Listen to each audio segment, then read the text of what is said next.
Slow Ride Home. Book 3 in a Sunburned Land series. Written by Juliette Duncan. Narrated by Sarah Kennedy. Chapters 11 to 22. Chapter 11. Joshua's gaze stayed fixed on his dad and Maggie as they continued their ride. The conversation between the four had been pleasant, especially when Maggie said she recognised Stella from church. Both his father and Stella had been surprised by Maggie's observation, but Joshua hadn't been. Stella was unforgettable, at least in his eyes. He'd tried to engage in the conversation and not allow any of the emotions bubbling inside him to seep out, but now he could feel Stella's gaze on him. She wanted to know why he'd raced off like he did, but he couldn't tell her. It was obvious she didn't like him, not in the way he wanted, and he'd feel a fool if he were to bare his heart only to have it rejected. No, it was better to make up some nonsense and leave it at that. Pulling on his horse's reins, he turned and faced her, blew out a breath and curled a hand behind his neck. Sorry about before, but I do need to get back and help Sean. He'll be wondering where I am. Okay. Her eyes narrowed. She didn't believe him, but what did it matter? He moved the horse on and Stella followed. Soon they were riding side by side, fast enough to make conversation difficult, but not fast enough for him to not be acutely aware of her presence beside him. He'd never had a steady girlfriend, but he could imagine how nice it would be to ride like this with someone you loved, like Dad and Maggie were doing. At first, he hadn't liked the idea of his dad remarrying. How could he replace Mum with someone else? But Maggie seemed nice enough and his dad seemed happy. How could Joshua begrudge him that? Stella slowed and, pointing to her right, called out, "Is that Brutus?" Joshua peered in the direction she was pointing. Yes, the brute was up there. He nodded as he reined his horse in and trotted alongside Stella. "Do you want to check him out?" "I thought you had to get back." "I do, but a few more minutes won't matter." "Okay, let's go." The truth was, he didn't want to leave her. Yes, he did need to get back and help Sean. And yes, being with her was causing all sorts of internal turmoil. But he simply wanted to be near her, even if he couldn't have her. She was like a magnet, and he had no resistance. "We'll approach slowly, and it's best we stay on the horses. We can outrun him if he charges." "Is he really that bad?" Joshua chuckled. "You'd better believe it." He pointed his horse towards the hollow where Brutus was standing. The 2,000-pound prize Brahman bull had seen them already and was stomping the ground with his front hoof. "Maybe we should leave it. I don't want to upset him unnecessarily, especially since I'll be seeing him tomorrow." Joshua shrugged. "Your call." "I'm happy to head back. I'm starting to feel a bit weary." For the first time, he noticed the shadows under her eyes and felt bad that he hadn't given much thought about what had brought her to Goddard Downs in the first place. "I guess it's been a big day for you." "It has, but I'm happy to be here. I really think I'm going to enjoy it." "You and Maggie seemed to hit it off." "Yes, it's funny though. With all the stuff happening at home, I haven't been going to church often. She must have seen me the one time I went a few weeks ago. I used to go before Mum died." "You haven't been since?" Stella's voice was soft, tender. He shook his head. "Nah, it's too far." Her brows lifted. "Is that the only reason?" He chuckled. He should have known she'd see through his weak excuse. "No, I just don't see much benefit in going. Church isn't everything, but I find that meeting with other believers is a real encouragement." He sighed heavily and stared into the distance across the vast open plains. "I'm not sure if I believe anymore." "What caused you to start doubting?" He shrugged. "I don't know, really. It was probably soon after Mum died. It seemed unfair that she died trying to rescue her grandkids. It made me start thinking that if God was as powerful as we'd been told he was, why didn't he save Mum when she was trying to save others?" Stella drew a slow breath. "There's no easy answer to that. A lot of people struggle with that same question, and my only explanation is that God sees a bigger picture to what we see. But one day, everything will become clear. In the meantime, He gives us strength to face whatever challenges come our way, including deaths of loved ones and losses of family homes. He swung his gaze to her. Aren't you bitter about losing it? She took a moment, and when she looked at him again, her eyes were moist. I've been struggling with it, yes. I don't think it's fair we lost it. It must have been horrible. I can't imagine losing Goddard Downs. As much as he wanted to get away, he'd be devastated if his family suffered the same fate as Stella's. He'd never known any other home and couldn't imagine his family living anywhere else. This land was in his blood, even if sometimes he felt he couldn't breathe. But that was more Julian's doing than anything else. It hasn't been easy, but I'm determined to get it back. She blinked and quickly brushed her eyes with the back of her hand. He admired her determination, but the likelihood of getting the station back was slim. A savvy investor would snap it up and it'd be gone. He also wondered where her faith came in, since her earlier statements seemed at odds with her resolve. Without thinking, he asked, "And what if you don't? What if God doesn't want you to get it back?" Her whole body stiffened, and he immediately chastised himself for asking such a confrontational question. "He has to," she whispered, her voice fragile. "Indigo is my life." Joshua simply nodded. It was obvious she'd not allowed herself to entertain the idea that she might not get it back, and he wondered how she'd cope if she didn't. Would she still believe? He gave an apologetic smile. "I'm sorry. I shouldn't have asked that." She flicked some hair off her shoulder. "It's okay. I just hadn't considered that as an option, that's all." She was struggling with stuff too. Maybe they weren't so different after all. "Come on, let's head back." He lifted his reins and Flame responded. When the homestead came into view, he slowed the horse and steered him towards the staff accommodation area. Sean was loading the truck as they passed the shed. He looked up, his eyes narrowing. Joshua brought Flame to a halt. Stella reined in her horse and stopped beside him.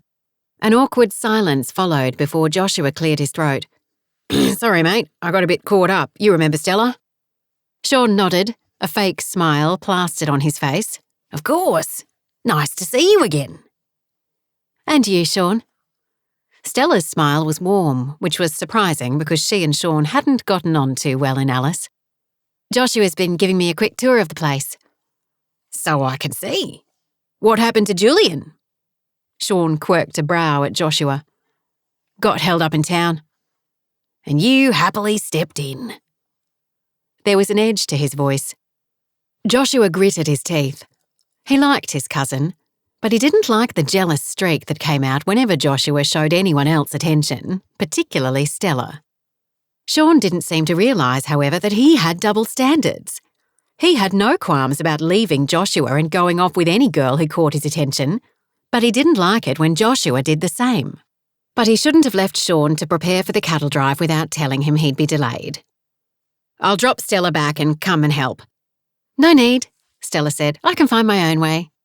She dismounted her horse and handed him the reins. Joshua looked at her apologetically. "Sorry." "It's fine. Thanks for the tour. I enjoyed it." As their gazes held, she gave a smile that tortured him. His feelings towards her were intensifying quickly. If only she felt the same about him. He nodded. "Okay, I'll catch you later." "Hey," Sean called after her as she headed off. "There's a party tonight. Why don't you come?" Joshua glared at him. Sean's tone was filled with sarcasm and derision. He knew Stella wouldn't go to a party, particularly one he was organising.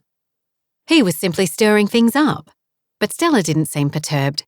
Turning, she thanked him but declined, saying she was planning an early night after the welcome dinner. "Yeah, I guess you need your beauty sleep."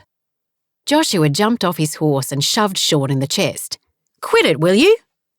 "Touchy, touchy." Joshua inhaled deeply before tethering the horses to the rail and grabbing a bale of hay and tossing it onto the truck. Chapter 12. Although she was grateful the family wanted to welcome her, Stella would have preferred that early night she'd told Sean she was planning. She didn't know Sean well, but from what she'd seen of him in Alice, she didn't like him. Or at least, she didn't like the hold he had on Joshua. It surprised her that Joshua still hung out with him. But she had to attend the dinner. It would be rude not to. She stepped into the shower to freshen up, and the cool water quickly revived her body. But as she adjusted the temperature up and her thoughts turned to the question Joshua had posed, her insides tensed. What if God didn't want her to get Indigo back? The thought made her feel ill. It couldn't be possible. It was his will. He'd brought her here and given her this job so she could raise the funds to buy it back. She was trusting him. A verse she'd memorized years before at Sunday school crossed her mind. But seek first the kingdom of God and his righteousness, and all these things shall be added to you. I am seeking your kingdom first, Lord, she insisted aloud, her shoulders squared. But something inside made her question the truth of that.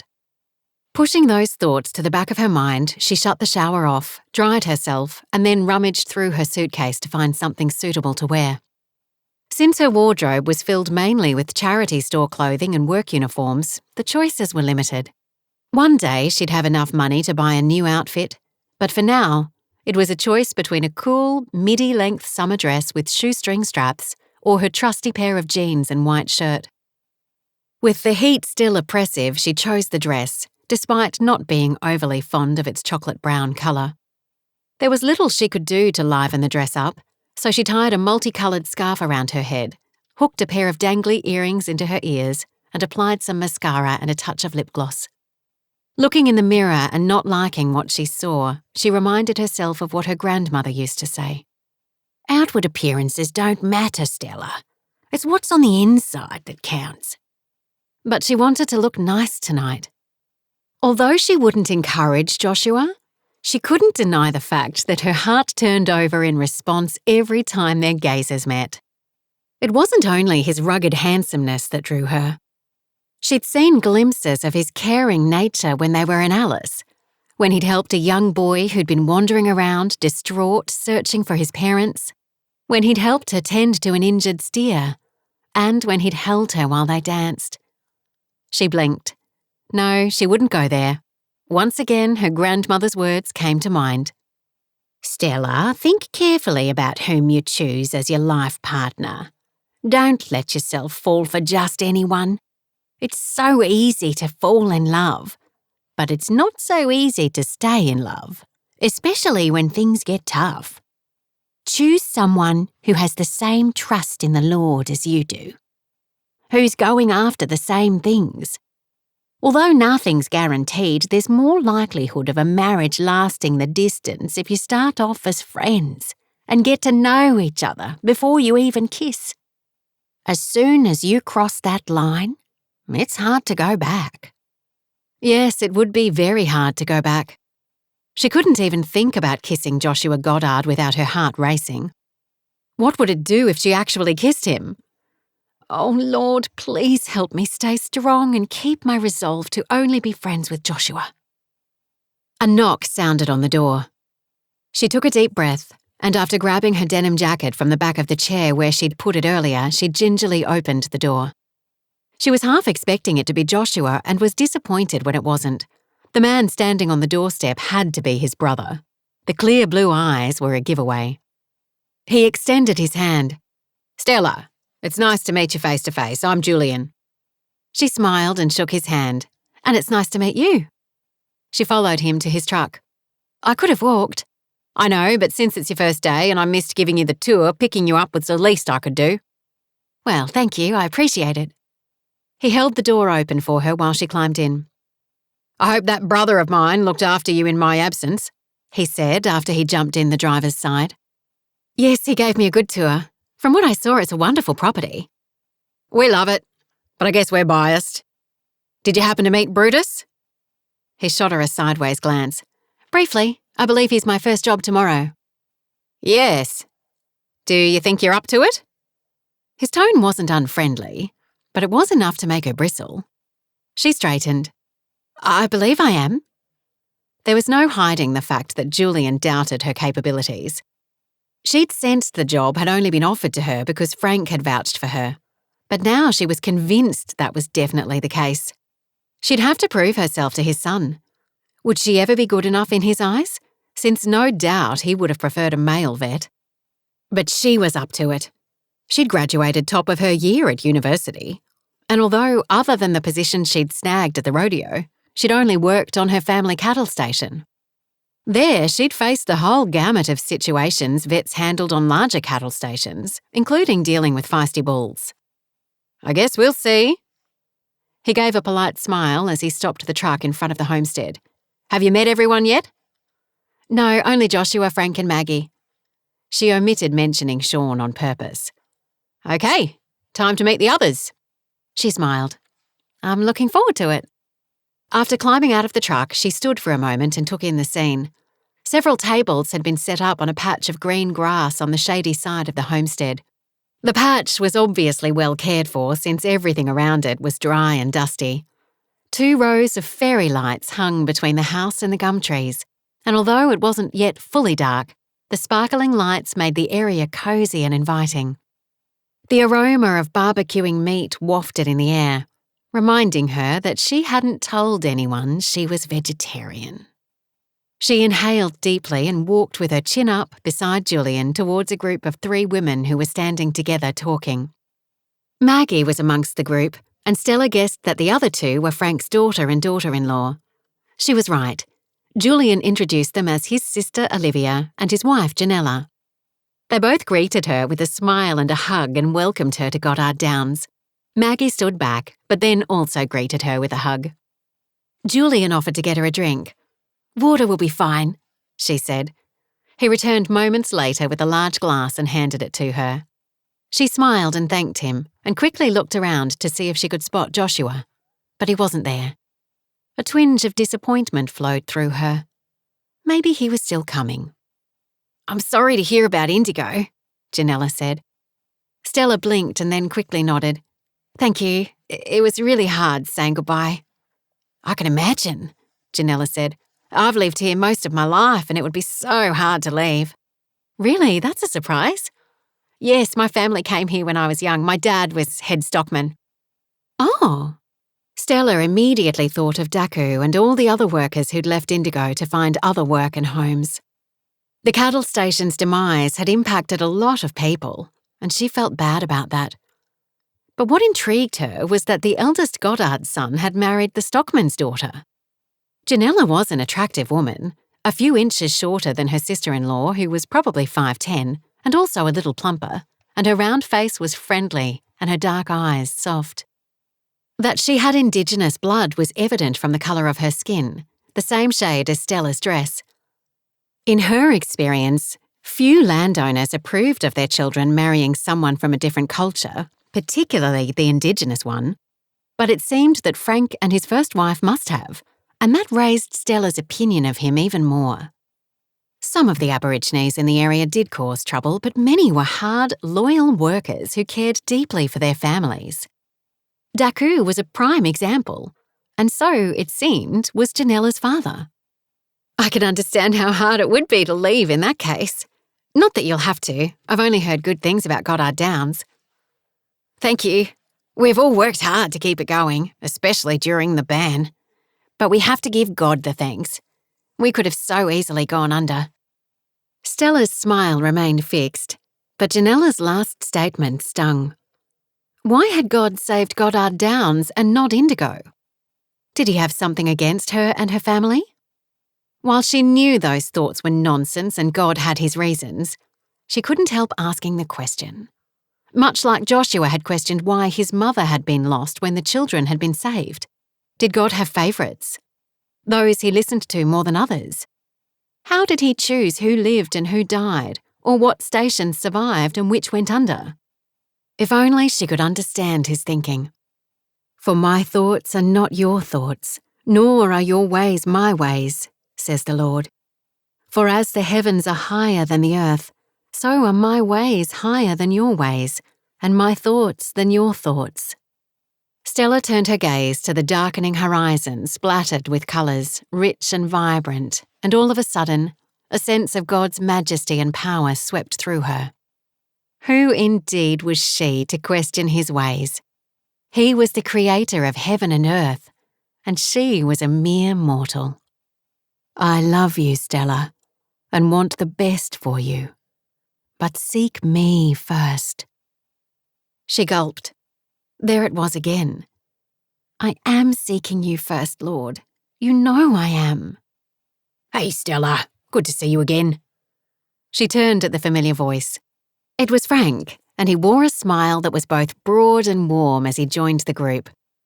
He slipped an arm around Maggie's waist and kissed the top of her head while keeping his gaze on Stella. She knew they were only recently married, but the love they shared was obvious and made her long to be loved in the way Frank loved his new wife. But her grandmother's words were always with her, pulling her into line, and she knew she had to exercise patience. She returned his smile. Thanks, Frank. This looks like a great spread. Thanks for putting it on. You're more than welcome. I hope you like steak because there's plenty of it. She cringed. Why hadn't she told them? She'd have to now, otherwise it would become too difficult. Well, I'm actually vegetarian. She waited for the reaction. It was slow coming, and the shock was palpable. Finally, Frank's voice broke the silence. Vegetarian? How can you be vegetarian and live on a cattle station? She shrugged. I just am. I can't stomach the thought of eating the animals I work on, that's all. His brows furrowed. They're not pets. Maggie looked up at him. Leave the poor girl alone, Frank. It's okay to be vegetarian. He wore a glazed expression. Not where I come from, it's not. Maggie laughed. Oh, Frank, it's not the end of the world. I guess not. But what will you eat? Stella perused the tables. I think there's plenty to choose from. Did you make all these scrumptious dishes? She asked the question of the three ladies, but Maggie and Olivia quickly deferred to Janella. Janella's the cook around here, Olivia said, pride in her voice. She's amazing. I can see that. The salad looks delicious. Janella's face lit up, the compliment obviously pleasing her. Thank you. And now I think the steaks are ready, so it's time to eat. Her gaze shifted to the barbecue, where another man whom Stella guessed might be Olivia's husband was gesturing to her. There was still no sign of Joshua. Frank cleared his throat and cast his gaze around the group. Before we give thanks, I'd like to formally welcome Stella to Goddard Downs. Stella, we hope you enjoy living and working here, and we look forward to getting to know you. She nodded and smiled before he continued. Now let's give thanks before we eat. He bowed his head and in a clear, deep voice offered a prayer of thanks for the meal, for the family, for the cattle station, and for Stella joining them. For the next 2 hours, she enjoyed getting to know the various members of the family, and she shared with them some of her own story, including how, other than the few years she'd lived with her paternal grandmother in Kununurra when she was young and suffered epileptic seizures and needed to be near the hospital, Indigo was the only home she'd known. Joshua's absence was commented on by everyone, but she noticed that it was Julian who seemed the most annoyed. Chapter 13. Joshua sat on a log and nursed the beer he'd been drinking for the past hour. After Stella left, he and Sean finished preparing for the following day's drive. It was a 5-nighter, and he wasn't looking forward to it. The group who'd booked it was in for a shock if tonight's party was anything to go by. He doubted some of them would be able to sit in a saddle for an hour, let alone a day, or 5. And there'd be sore heads tomorrow with the amount of alcohol that was being consumed. His dad and Julian would be furious if they knew what was going on. They'd clearly stipulated from the beginning that the drives were to be alcohol-free. That stipulation had deterred some people, but pleased others. They hadn't stipulated about the night before the drives began, though. That was a grey area, since most people arrived on the day the drive began. When they arrived the night before, Sean usually offered to host a party, especially if the group comprised single girls, which this one did. Joshua wasn't in the mood to party. He normally was the one who cooked the burgers and kept an eye on things while Sean mingled, as he called it. But tonight, after he'd finished cooking, Joshua moved to the outskirts and watched from a distance. If they ended up leaving later in the morning, what did it matter?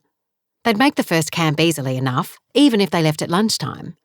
The drives were never overly strenuous, especially on the first day, as he and Sean and the other hands helped the guest with their horses and ensured they were comfortable in the saddle. The second day, when they began driving the steers, was when most of the fun was had. Some guests even tried their hand at roping. Joshua couldn't imagine any of this group having success with that. The other thing niggling him was that he'd missed dinner.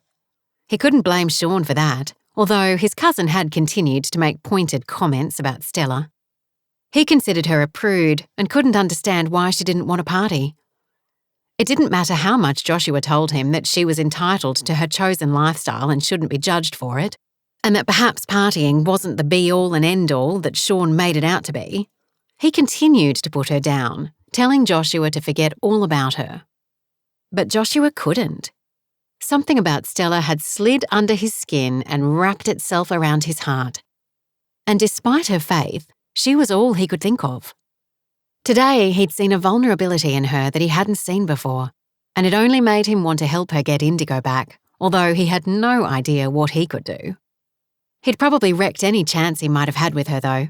Not turning up for dinner would have put a nail in his coffin. Confirmed he was just like Sean. Good for nothing.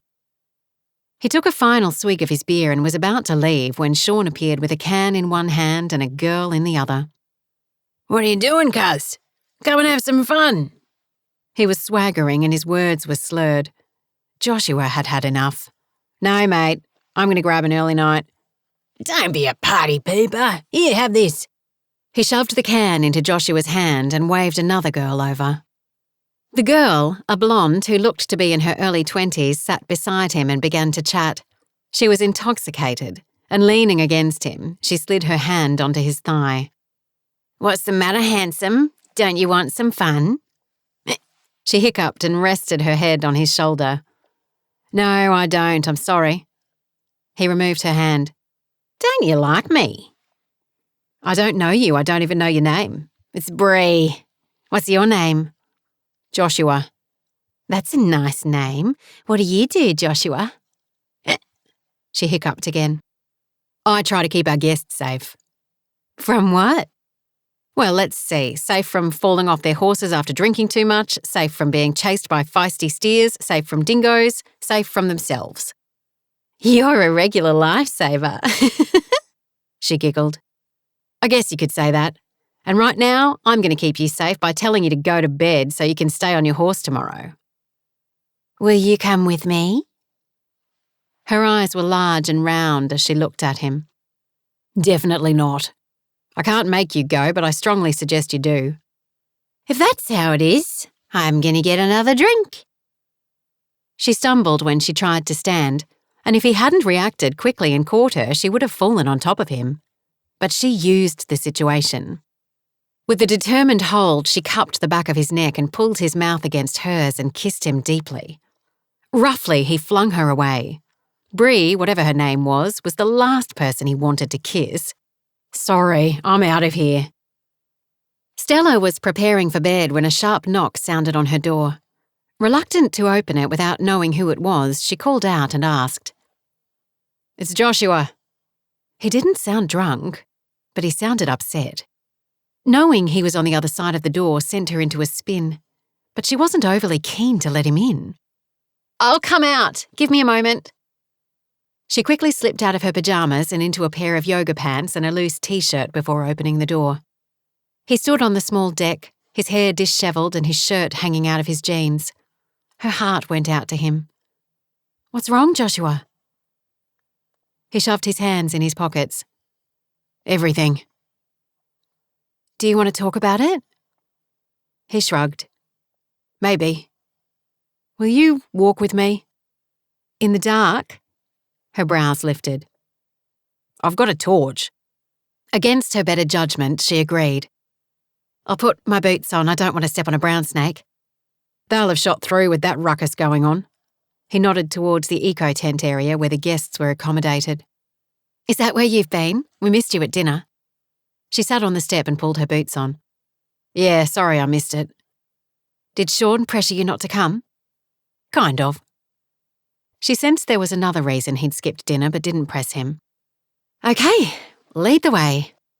"I don't think we need the torch," she said as he led them in the opposite direction from the party she could now hear. Moonlight beamed down on them, lighting up the track. They walked in silence for several minutes. Stella snatched a few glances of him, and each time, her heart lurched. Perhaps it was her nurturing nature that made her want to give him a hug and tell him everything would be okay. But it was more than that. She was extremely conscious of his masculinity, and his nearness kindled feelings in her she didn't want. But that wasn't quite true. She did want to experience such feelings one day, but she was cautious of going against her grandmother's advice and allowing herself to embrace them now. She put a little distance between them and asked what was bothering him. He sighed heavily and raked a hand through his already messed up hair. "I'm tired of getting shoved around by everyone and not getting a say in what I do." "Really? Who else tries to control you other than Sean?" "My brother." "Julian?" "Yep." "I don't have any siblings, but I'm fairly sure it's normal for siblings to jostle with each other."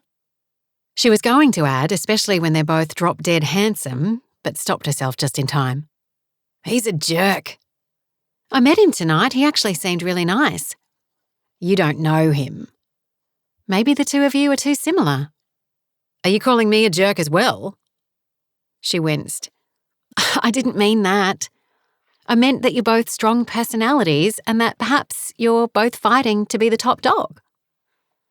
"I gave that dream up long ago." "Did you?" He shrugged. "Maybe not.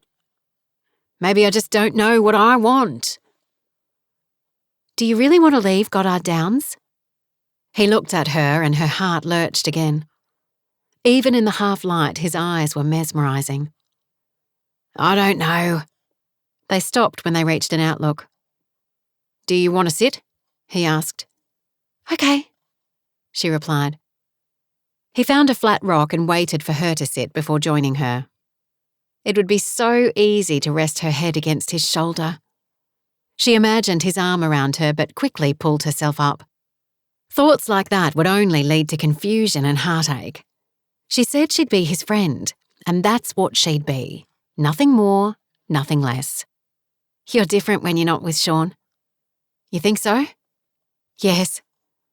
I don't like talking ill of people, but he's not a great influence." He sighed heavily. "I guess I know that, but he's the only friend I have." "You have me." His gaze lifted to hers, and for a moment she thought he would kiss her. A shaky breath quivered out of her as he lifted his hand and gently caressed the side of her cheek. "Stella." In slow motion, he bent towards her. Her gaze was drawn to his mouth and she could almost taste his lips. But no, she couldn't allow this to happen.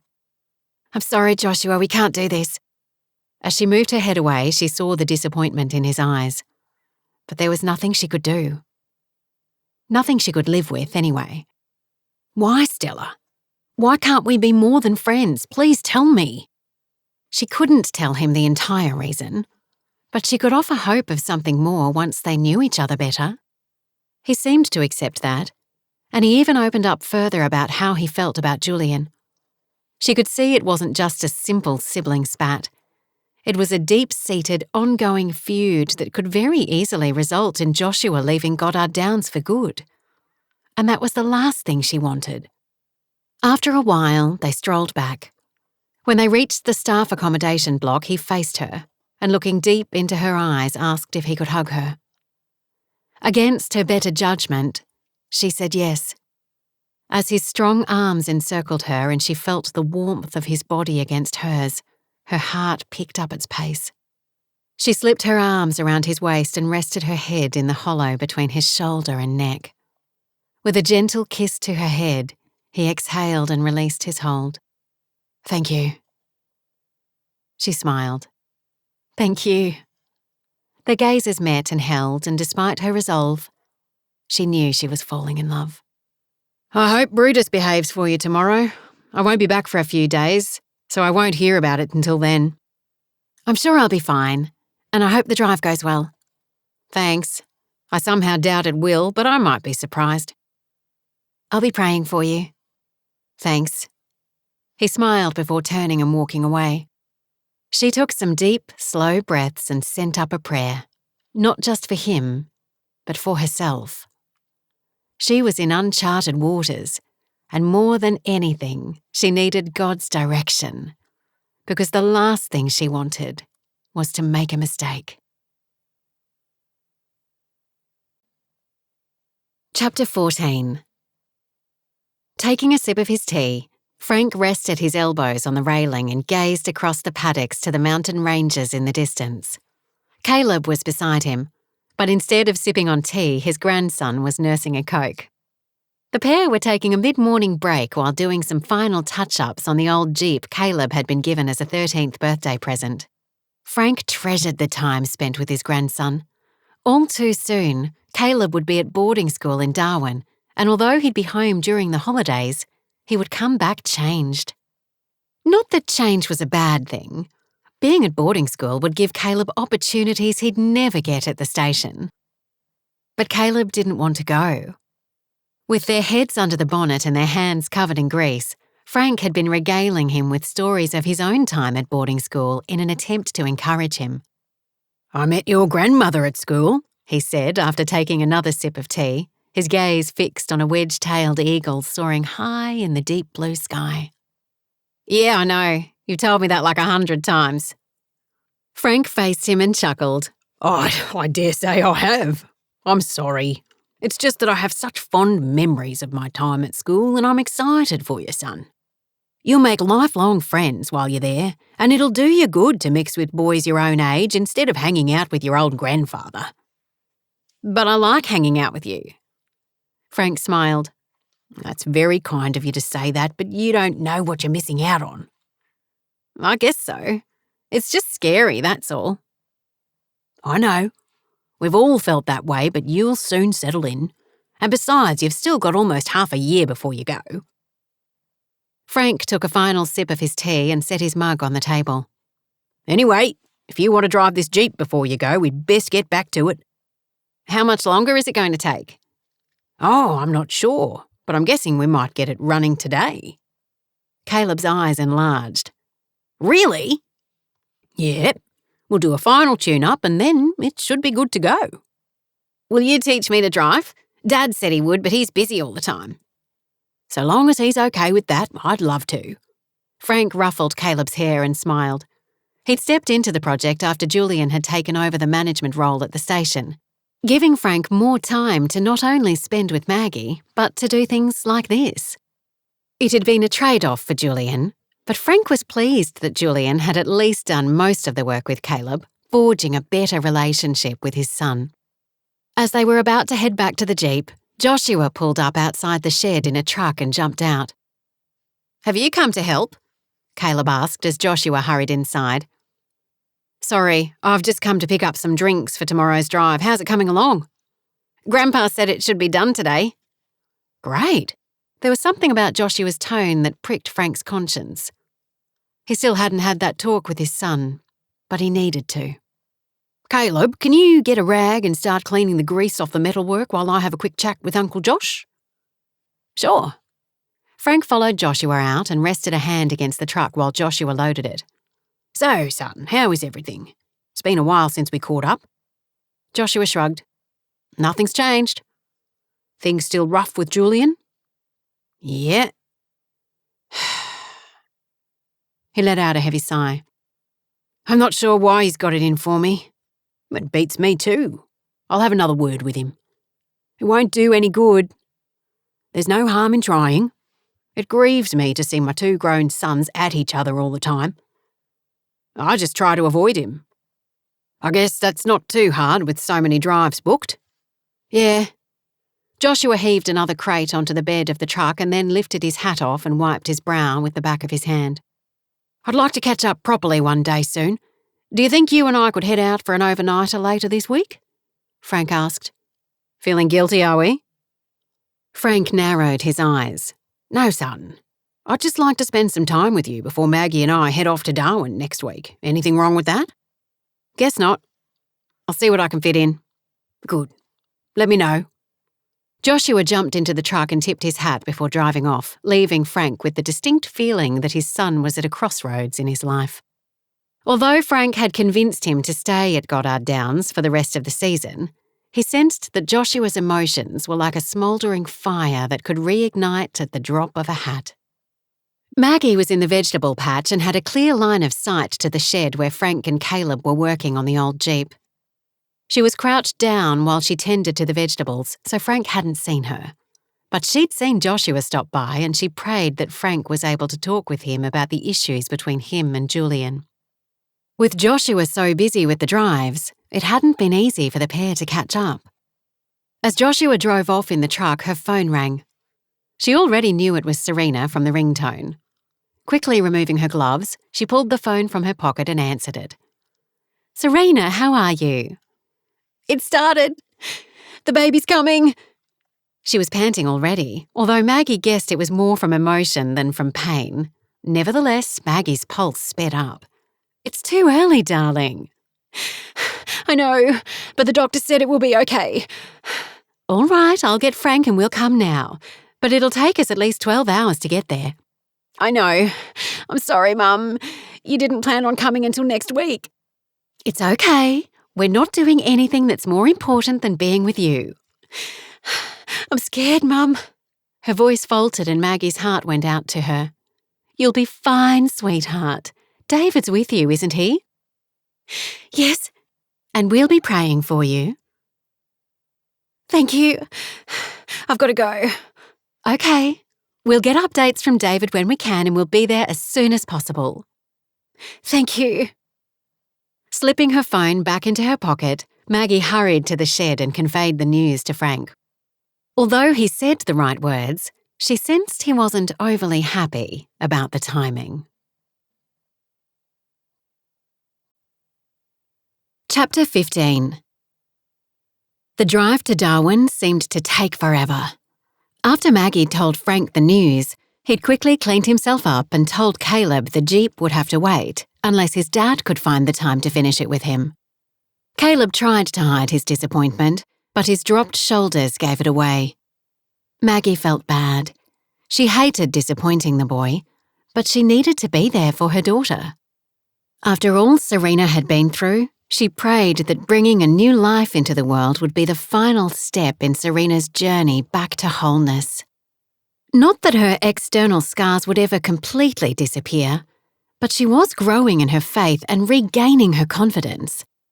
And that was what mattered the most.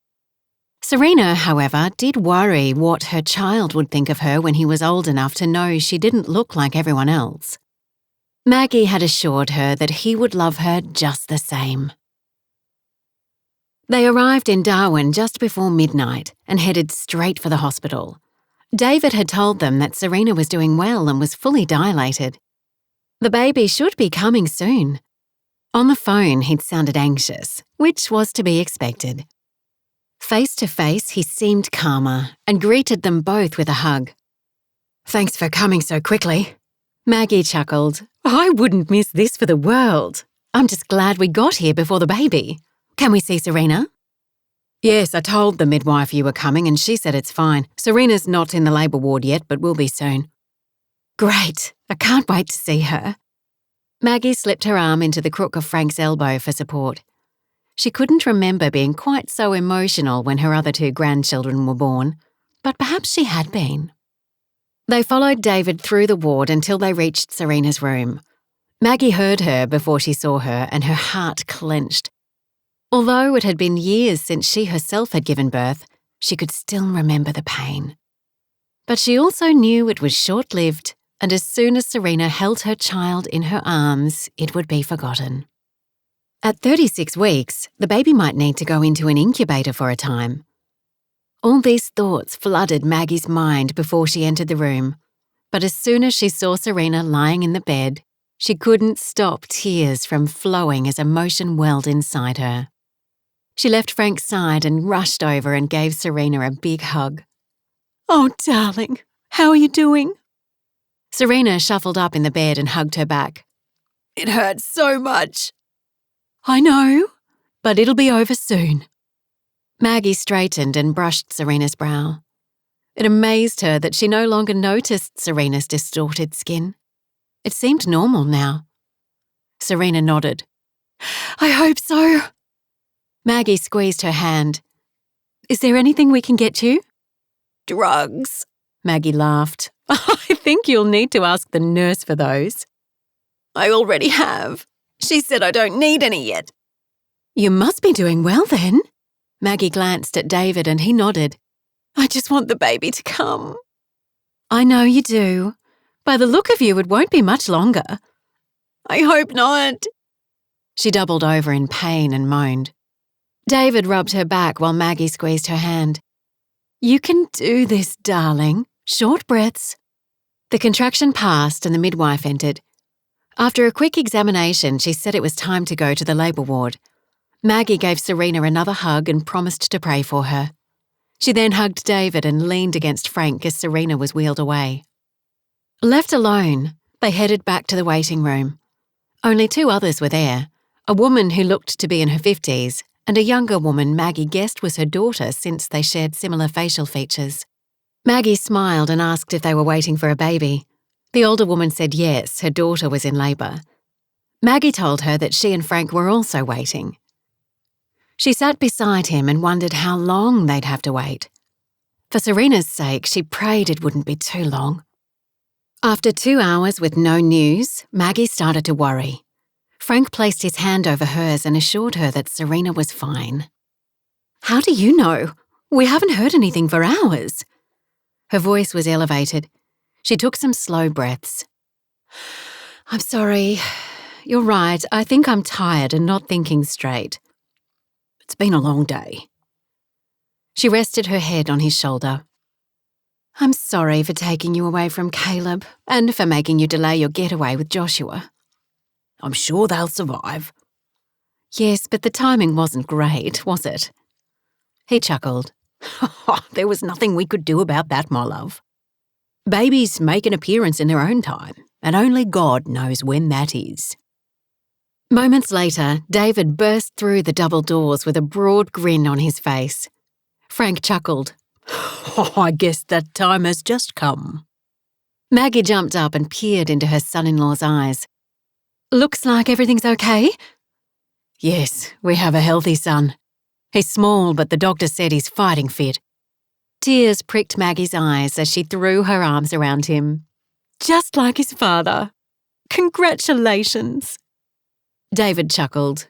Thank you, but I don't think his father's so fighting fit these days. After Maggie released him, he asked if she and Frank would like to see the baby. Of course we do. Lead the way. Maggie clung to Frank as they followed David to the neonatal ward. They were instructed to put on gowns and masks to minimise the risk of infection.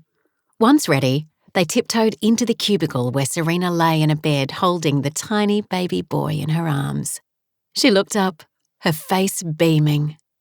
Maggie couldn't stem the flow of tears as she stepped closer and kissed the top of Serena's head before inspecting the baby, whom they'd named Oliver. He was perfect. All her fears were forgotten as Serena carefully handed him to her and she cradled him in her arms. Hello, little Oliver. Welcome to our family. The little boy cooed, and she knew she was imagining it, but it seemed his gaze was fixed on her. She showed him to Frank and then handed him back to Serena. He's beautiful, darling. Congratulations. Thanks, Mum. I think I'm in heaven. It was so amazing. I told you you'd be fine. I should have listened. Serena chuckled and then kissed the top of her son's head. I think we'll head off and grab some sleep if you don't mind, Maggie said, stifling a yawn. Not at all. My keys are somewhere. Serena looked on either side of her before David pulled a set from his pocket and handed them to Frank. Excuse the mess. We didn't plan for this to happen today, but the spare bed is made up. Make yourself at home. Thanks, Frank said, slapping him lightly on the back. We'll be just fine. Good. I'm not sure when I'll get home. Oh, there's no hurry. Stay as long as you want, although you'll both probably need some sleep soon. I don't know that I'd sleep at the moment, David said, turning his gaze to Serena and Oliver. Well, we'll see you when we see you. We'll come back once we've had a rest. Is there anything we can get you? A beer? Frank chuckled. I'm not sure they allow it in here, but I can check. Don't worry, I was only joking. David chuckled along with him. Okay then, we'll leave you for now. Congratulations once again. Frank smiled at the trio and then slipped his arm around Maggie's waist. Come on, my love, let's get some shut-eye. Sounds good to me. See you soon. She smiled and waved to the little family before leaving them and heading down the corridor towards the car park. Although it was still dark, the horizon was light, heralding the dawn of a new day. Maggie leaned against Frank and hummed one of her favourite worship songs as her heart filled with gratitude for a safe delivery and the birth of a precious baby boy. The steadfast love of the Lord never ceases. His mercies never come to an end. They are new every morning, new every morning. Great is thy faithfulness, O Lord. Great is thy faithfulness.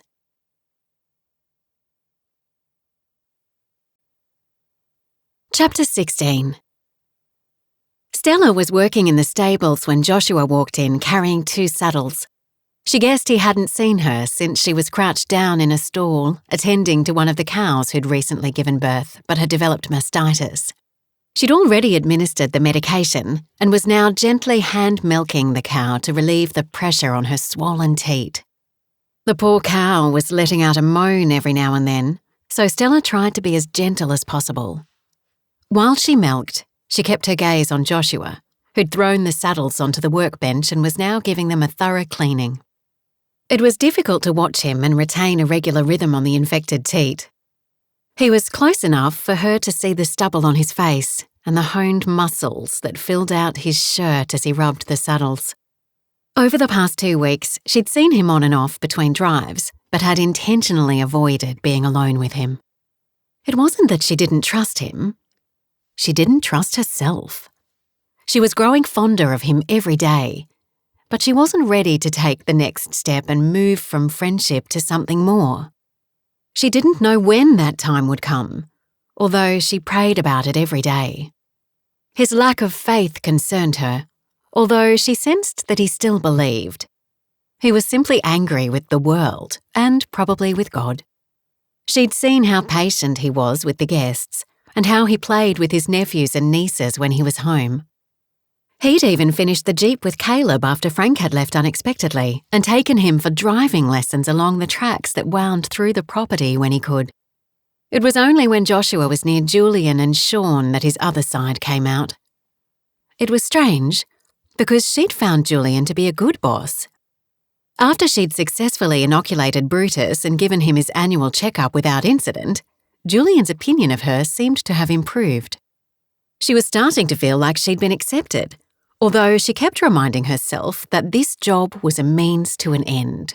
The end was getting Indigo back. The bank had put the station on the market, but as far as she knew, there weren't any buyers. Yet. She prayed there wouldn't be. She hadn't disclosed her intentions to her parents as she wanted to surprise them. The last thing she wanted was to disappoint them if she failed in her quest. She'd been ignoring the possibility of failing, but in her quiet times, that verse hounded her. Seek first the kingdom of God, and all these things will be added unto you. She assured God in her prayer time that she was seeking him first, that nothing stood between him and her.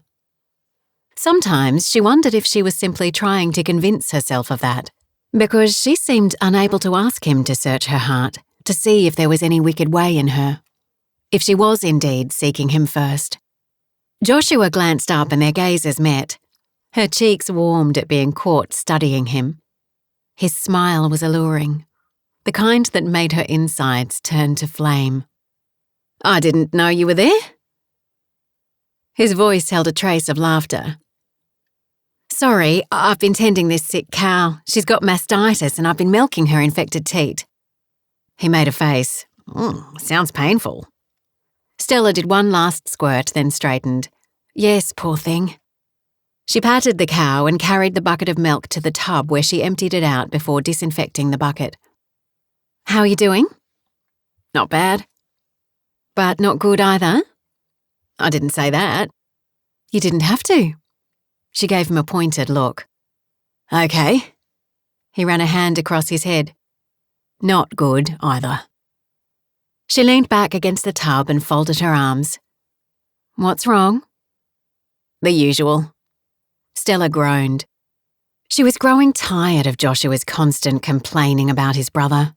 She honestly couldn't see what the problem was, apart from them both having a little too much testosterone. She gulped. Make that a lot of extra testosterone in Joshua's case. Why did he have to look so hot as he rubbed that saddle? Would you like to have lunch with me? The question came out of the blue and her brows scrunched. What? At the homestead? No, I made sangers. I was planning on riding out to the ridge and eating them there, get away from everyone. I've got enough for two. I bet they have meat on them. They do, but I can take it off. She chuckled as she rolled her eyes. The taste would still be there. I'll make some new ones. Why don't you like meat? I don't get it. She shrugged. I never have. I don't like the taste and I prefer vegetables. Simple as that, huh? Yes. Crazy. What did you say? Sidling up to him, she crossed her arms and waited for an answer. He stuttered before he said, Daisy, is that the name of the cow? She burst out laughing. You're not a good liar. He shrugged and his eyes twinkled, and for a moment their gazes were locked. He cleared his throat. Anyway, what do you say about lunch? Okay, it's a deal, but I'll make my own sandwiches. You don't trust me? No. Well, that says it all, doesn't it? I guess so. She grinned. What time do you want to go? She checked her watch. It was almost midday. A bit after 12? That works for me. I'll go and make my sandwiches. I gather we're riding. Yes, I can bring Amber to your place if you like. Sounds good. See you then. See ya. After leaving the shed, she expelled a huge breath. But she also wore the widest of grins. Joshua quickly finished cleaning the saddles and prepared the horses. He had his sandwiches with him, so as soon as he was ready, he mounted Flame and led Amber to Stella's unit. She was coming out the door when he arrived. That was good timing. Her smile lit up her face, and he couldn't help but think how gorgeous she was. She was wearing khaki shorts and a shirt, her normal work attire, and on anyone else the outfit would look drab, but on her, it looked amazing. Although she was tall, her legs were shapely and tanned, and she had muscles in her arms that spoke of hard work. Since she'd been at Goddard Downs, he'd seen how much effort she put into her work. She was a trooper, that was for sure, and he could see himself settling down with her. If only she wanted that too. She'd started to relax with him, and that gave him hope. She mounted Amber easily and they set off. The ridge wasn't far, so they took it slowly. The next drive was 2 days away, so for once, he wasn't in a hurry. They chatted about what animals she'd been looking after and the last drive he'd been on. Neither felt compelled to fill in the short periods of silence. They simply enjoyed the ride and each other's company. To Joshua, being with Stella felt right, and he was contemplating telling Sean he wouldn't be leaving with him at the end of the season. Sean wouldn't be happy, but Joshua had been growing weary of his cousin's wild ways. If it wasn't for Julian, he'd be more than happy to stay at Goddard Downs over the wet season and beyond, if Stella was still there. They arrived at the ridge, and after dismounting, they tethered the horses to a tree. He cleared a patch of earth and threw a blanket down, apologising for its tattiness. He carried it in his saddlebag and used it only occasionally. He should have washed it, but he hadn't planned on sharing it with Stella. She said it was fine, and when she sat down, she stretched her legs in front of her. He drank in the nearness of her. Each time he saw her, the pull was stronger, and he longed to hold her. to kiss her. But he knew he had to be patient or else he'd push her away. She wanted their relationship to develop slowly and for them to get to know each other before they went any further. So that's what they had to do, whether he liked it or not. Opening his lunch bag, he pulled out his sandwiches, roast beef and mustard on rye. Nothing better. He looked at hers and turned up his nose. "Salad? Is that all you've got?" "What's wrong with that?" "Nothing, I guess, if you're a cow." "Are you calling me a cow?" "I wouldn't dare." "You'd better not." She laughed and he relaxed. As they ate, they gazed out at the breathtaking vista. The rich ochre of the rock-faced mountains contrasted with the deep blue of the sky that stretched forever. Several kites soared above the savanna scrubland dotted with termite mounds, seeking out small prey to swoop down on and devour. Joshua much preferred eating his lunch away from the homestead when he could. Not only was it peaceful here, there was no chance of an argument starting with Julian. "There's a ridge like this on Indigo," Stella said matter-of-factly, but there was a wistful tone in her voice. "You miss it, don't you?" She faced him and nodded. "I sure do. It's home." "Well, I hope you get it back." "So do I." "Is Indigo the only place you've ever lived?" "Yes, apart from a few years when I lived with my grandmother in Kununurra when I was in and out of hospital, and the years I spent at university." "Which one did you go to?" "Murdoch Uni in Perth." "Your parents must have been proud of you." "They weren't keen on me going to uni. They just wanted me to work on the station, but being a vet was all I ever wanted to do, so I paid my own way." "Wow, that's dedication." "It helps when you're passionate about something." "I guess so." "What about you?" She leaned back on her elbows. "Did you ever want to study after you left school?" "No, I went on the circuit as soon as I could." "How did your dad feel about that?" "He wasn't happy.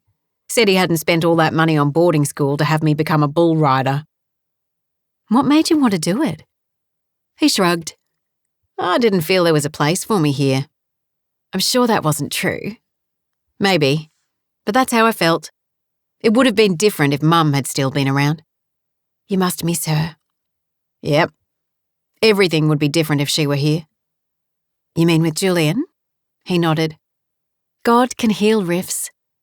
"He'd have a hard time healing this one. Julian's a jerk to the nth degree." "In your opinion?" He narrowed his eyes. "Do you like him?" "I don't dislike him. I found him to be quite reasonable."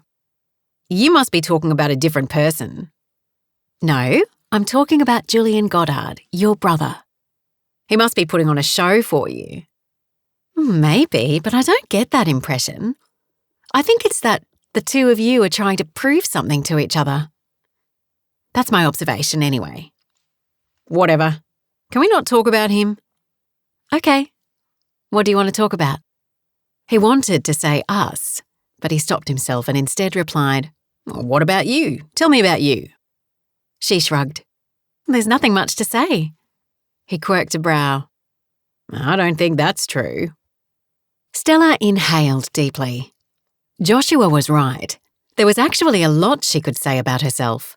She could tell him about the months she'd spent in the hospital as a child, her epileptic seizures, living with her grandmother, being separated from her parents, meeting the Lord as a young girl, and what her uni years were like. But they didn't have all day, so she had to choose, or give him the truckload in a nutshell. She decided to tell him about the day she gave her heart to the Lord, because out of everything, that was the most important moment in her life. "I was 10 when I gave my heart to the Lord." 10? That's young. She nodded. "I guess so, but I knew what I was doing. It was while I was living with my grandmother. Mum and Dad couldn't leave Indigo, but I needed to be near the hospital because of my seizures, so my grandmother invited me to live with her.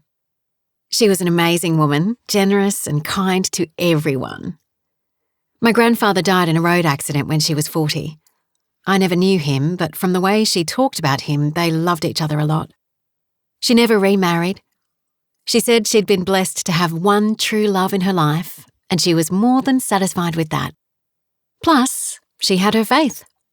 She used to take me to church on Sundays, and afterwards we'd go to the park and eat lunch while we talked about what we'd learned in Sunday school. Between my Sunday school lessons and Gran, I think I learned all the Bible stories inside and out. What was your favourite? Well, that's a hard one. But I think Daniel in the lion's den. Each time I had a seizure, I thought I was going to die, and each time I thought of Daniel and how brave he was, and how much he trusted God to save him. I called out to God and asked him to do the same for me. He did. I could have died at least one of those times, but I didn't. I know some people are skeptical when they hear that, but he was so real to me in my time of need, and after the third time, I asked Jesus into my heart. Gran explained how God had sent his only son to earth as a perfect human to take on my sin by dying on the cross so that I could stand clean before God. I got baptised in the river down by the church the week after, and ever since, I've been living for him. Well, that was more than I bargained for. Sorry, but you asked me to tell you about myself, and my faith is the most important thing in my life. So it made sense to tell you about how it came about. More important than getting Indigo back? There it was again, that niggling question. Of course her faith was more important than a cattle station. But was it? Of course. My faith is everything. So, I've told you about me, now it's your turn. He glanced at his watch. Out of time, sorry, I've got to get back. Thought you said you weren't on a schedule today. I just remembered some things I've got to do. She didn't believe him for one moment, but he obviously wasn't ready to open up about himself, so she wouldn't push him. There'd be another time, of that she was sure. In the meantime, she'd pray that his heart would open to God, who not only knew everything about him, but loved him in spite of it. They packed up their picnic and rode the horses back. Neither spoke much, as she was lost in thought and it seemed he was too. Arriving back at the stables, they got off the horses and tethered them to the rail. Having not been worked hard, they didn't need grooming. Stella had animals to attend to, so she thanked Joshua for sharing his lunch break with her and turned to leave, but he called her back. Thanks for sharing all that. Their gazes met and held. Her heart picked up its pace as his clear blue eyes pierced the distance between them. She could have so easily walked back to him, wrapped her arms around him, kissed him. But that would be going against her resolve and what she believed was right. Instead, she smiled and said, "You're welcome," before turning and walking away. Chapter 17. 3 days later, Stella was still trying to ignore Joshua's question about whether her faith was more important to her than getting Indigo back. She threw herself into her work and focused on the animals in her care. And there were plenty of them. The deal with the Indonesian buyer had gone through, and a new load of cattle had just arrived. Each animal needed to be thoroughly checked before being released from the holding paddock to reduce the risk of any disease spreading to the healthy stock. It was demanding work, but having assured Frank and Julian she was equal to the challenge, she had no choice but to work from dawn to dusk. The benefit was that it kept her thoughts from wandering. As soon as her head hit the pillow at night, she was asleep. One more day and she'd be finished, and then she had 2 days off. Her cousin Elizabeth was coming to visit from Kununurra, and Stella was looking forward to seeing her. Although she loved Goddard Downs, she missed her family. She talked to her parents every other night and occasionally Zoomed with them, but the internet reception was erratic and it didn't work overly well. Each time she spoke with them, she struggled to stay positive. Her parents had been on a downward spiral since losing Indigo, and everything they said was negative. Other than getting the station back and praying for them, Stella didn't know how to help them. She often wondered why her dad, in particular, had never made a commitment to the Lord, especially because his mother, Stella's grandmother, was so committed. Her grandmother had prayed for him and Stella's mum every day, firmly believing that God would answer her prayers and bring them both to salvation. But she'd died without seeing her prayers answered. She'd passed the baton to Stella as she slipped into the Lord's arms, and so Stella felt the burden of responsibility for them. Not that it was a burden, really. She longed for her parents to find peace and purpose, and to understand that God truly did love them and hadn't taken Indigo from them out of spite. She'd come to accept that it had been a combination of her dad's poor management skills and him not seeking help, along with the live cattle export ban that had caused their demise. She knew he blamed himself, along with God, and not only did she worry about the state of his spiritual health, but she also worried about his mental health. As much as she didn't like to admit it, he was a high suicide risk, and she prayed daily that he would seek help before it was too late. Straightening, she stretched and surveyed the remaining cattle. The line was dwindling, which was good, because her back was starting to ache. She called to Tomo, the hand who was moving the cattle around for her, and asked him to bring the next couple of steers into the stalls. They were good-looking animals, and she was sure they'd do well and fetch a good price once fully grown. She couldn't help but compare how well managed Goddard Downs was compared to Indigo. She longed for the opportunity to rebuild it, but although her bank balance was growing now she was employed, it was a far cry from what she needed. As the steers entered the stalls, she asked the Lord to find a way to get it back. 3 hours later, Stella was driving back from the holding pens when she noticed a cloud of red dust hovering in the air along the track leading to the homestead. Looking at her watch, she guessed it was Elizabeth, so instead of returning to her unit, she drove in the other direction to meet her. They arrived at the intersecting crossroads at the same time, and after pulling their vehicles to the side, they jumped out and hugged each other. "Hey, girl, how are you doing?" Elizabeth peered into Stella's eyes as she asked the question. 2 years younger, she was slightly shorter and had dark curly hair that framed her round face. She'd inherited her mother's olive skin, broad nose, and warm brown eyes, which came from her Indigenous heritage. Nobody would think that Stella and Elizabeth were related, but not only were they good friends, they were first cousins. Elizabeth had trained as a nurse and helped care for their grandmother as she ailed. "Great! How about you?" Smiling at her cousin, Stella forgot about her tired, sore back. "Much better now I'm here. That drive was a doozy." "I know, but it's worth it. You'll see. It's lovely here." Elizabeth shooed the flies buzzing around her face and nodded. "It sure is. You've landed on your feet here." "I have. I'll give you a tour, but let's freshen up first. I've been working with cattle all day and I think I smell." "I wondered what it was." Elizabeth sniffed the air. Stella laughed. "Come on, follow me. My unit's just down here." "Right you are." They climbed into their vehicles. Elizabeth was driving an old Suzuki Jimny she'd had for years. Stella had encouraged her to trade it in and get a newer vehicle. But Elizabeth said she loved her Susie and wouldn't part with it until it died. Stella hoped that wouldn't happen on this trip. She led the way to the staff accommodation area and parked under the shade of the gum trees. Elizabeth pulled her Susie up beside her and after climbing out, followed her inside. She dropped her bags and inspected the unit. "This is neat, Stell. I'll take the couch." "No, you won't. You're my guest, so you'll have my bed and I'll sleep out here. The couch is a pull-out and I'll be fine." Elizabeth shrugged. "I won't argue with you, but you take the first shower. I insist on that." Stella laughed again. "I get the message." "Okay, I won't be long. Make yourself at home. There are cold drinks in the fridge, or have a hot drink if you prefer." "Thanks, I'll be all right." Smiling, Stella grabbed a fresh change of clothes and headed to the bathroom. The warm water felt so good and she was tempted to stay longer, but Elizabeth was waiting, so she quickly washed herself and once dry, slipped into her white capri and a sleeveless light blue tee. She pulled her hair into a ponytail and emerged to find that Elizabeth had prepared what looked to be an entire feast. "Wow, you brought all this with you?" She'd prepared a grazing platter loaded with crackers and breadsticks, a variety of cheeses, black and green olives, dried tomatoes, and homemade avocado dip.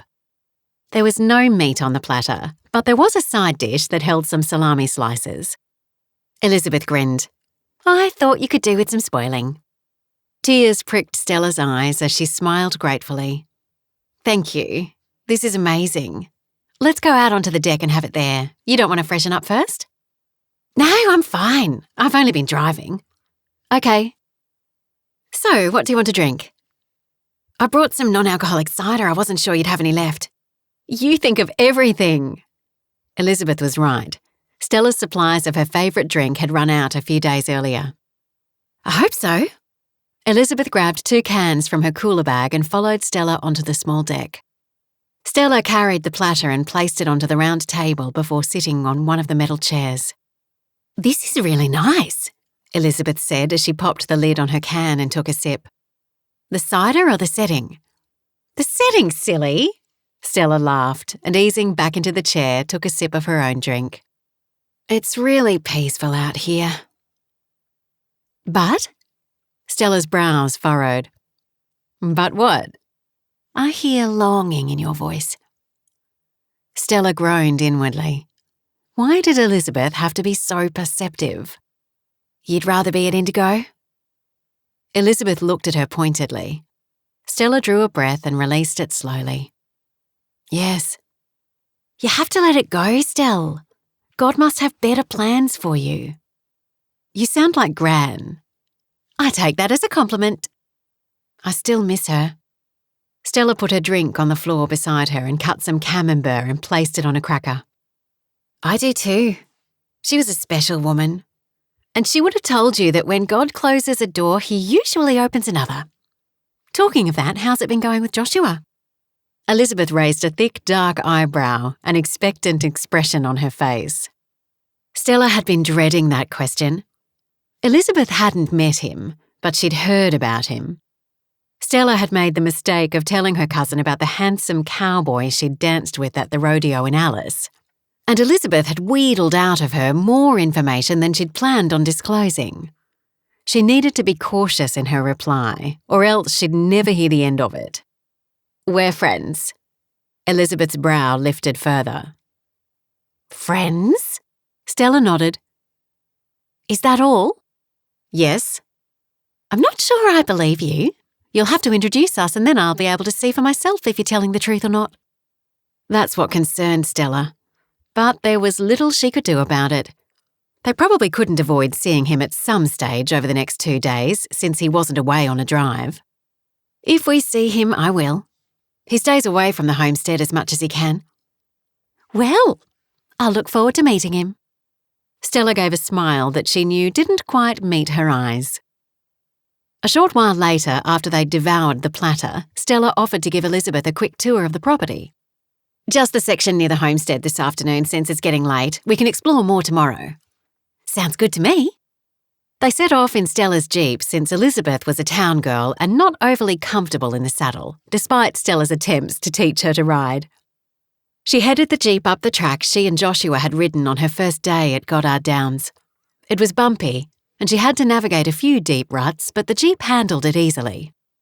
She stopped and pointed out some of the new cattle she'd been attending to.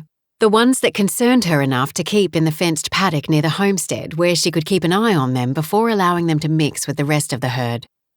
You haven't been on one of the drives? Elizabeth asked as she looked across the paddock. No, they're for paying guests. I thought Joshua might have invited you to tag along on one. Stella flashed her a steely-eyed look. How could I take time off when I've just started a new job? Elizabeth shrugged and then continued on.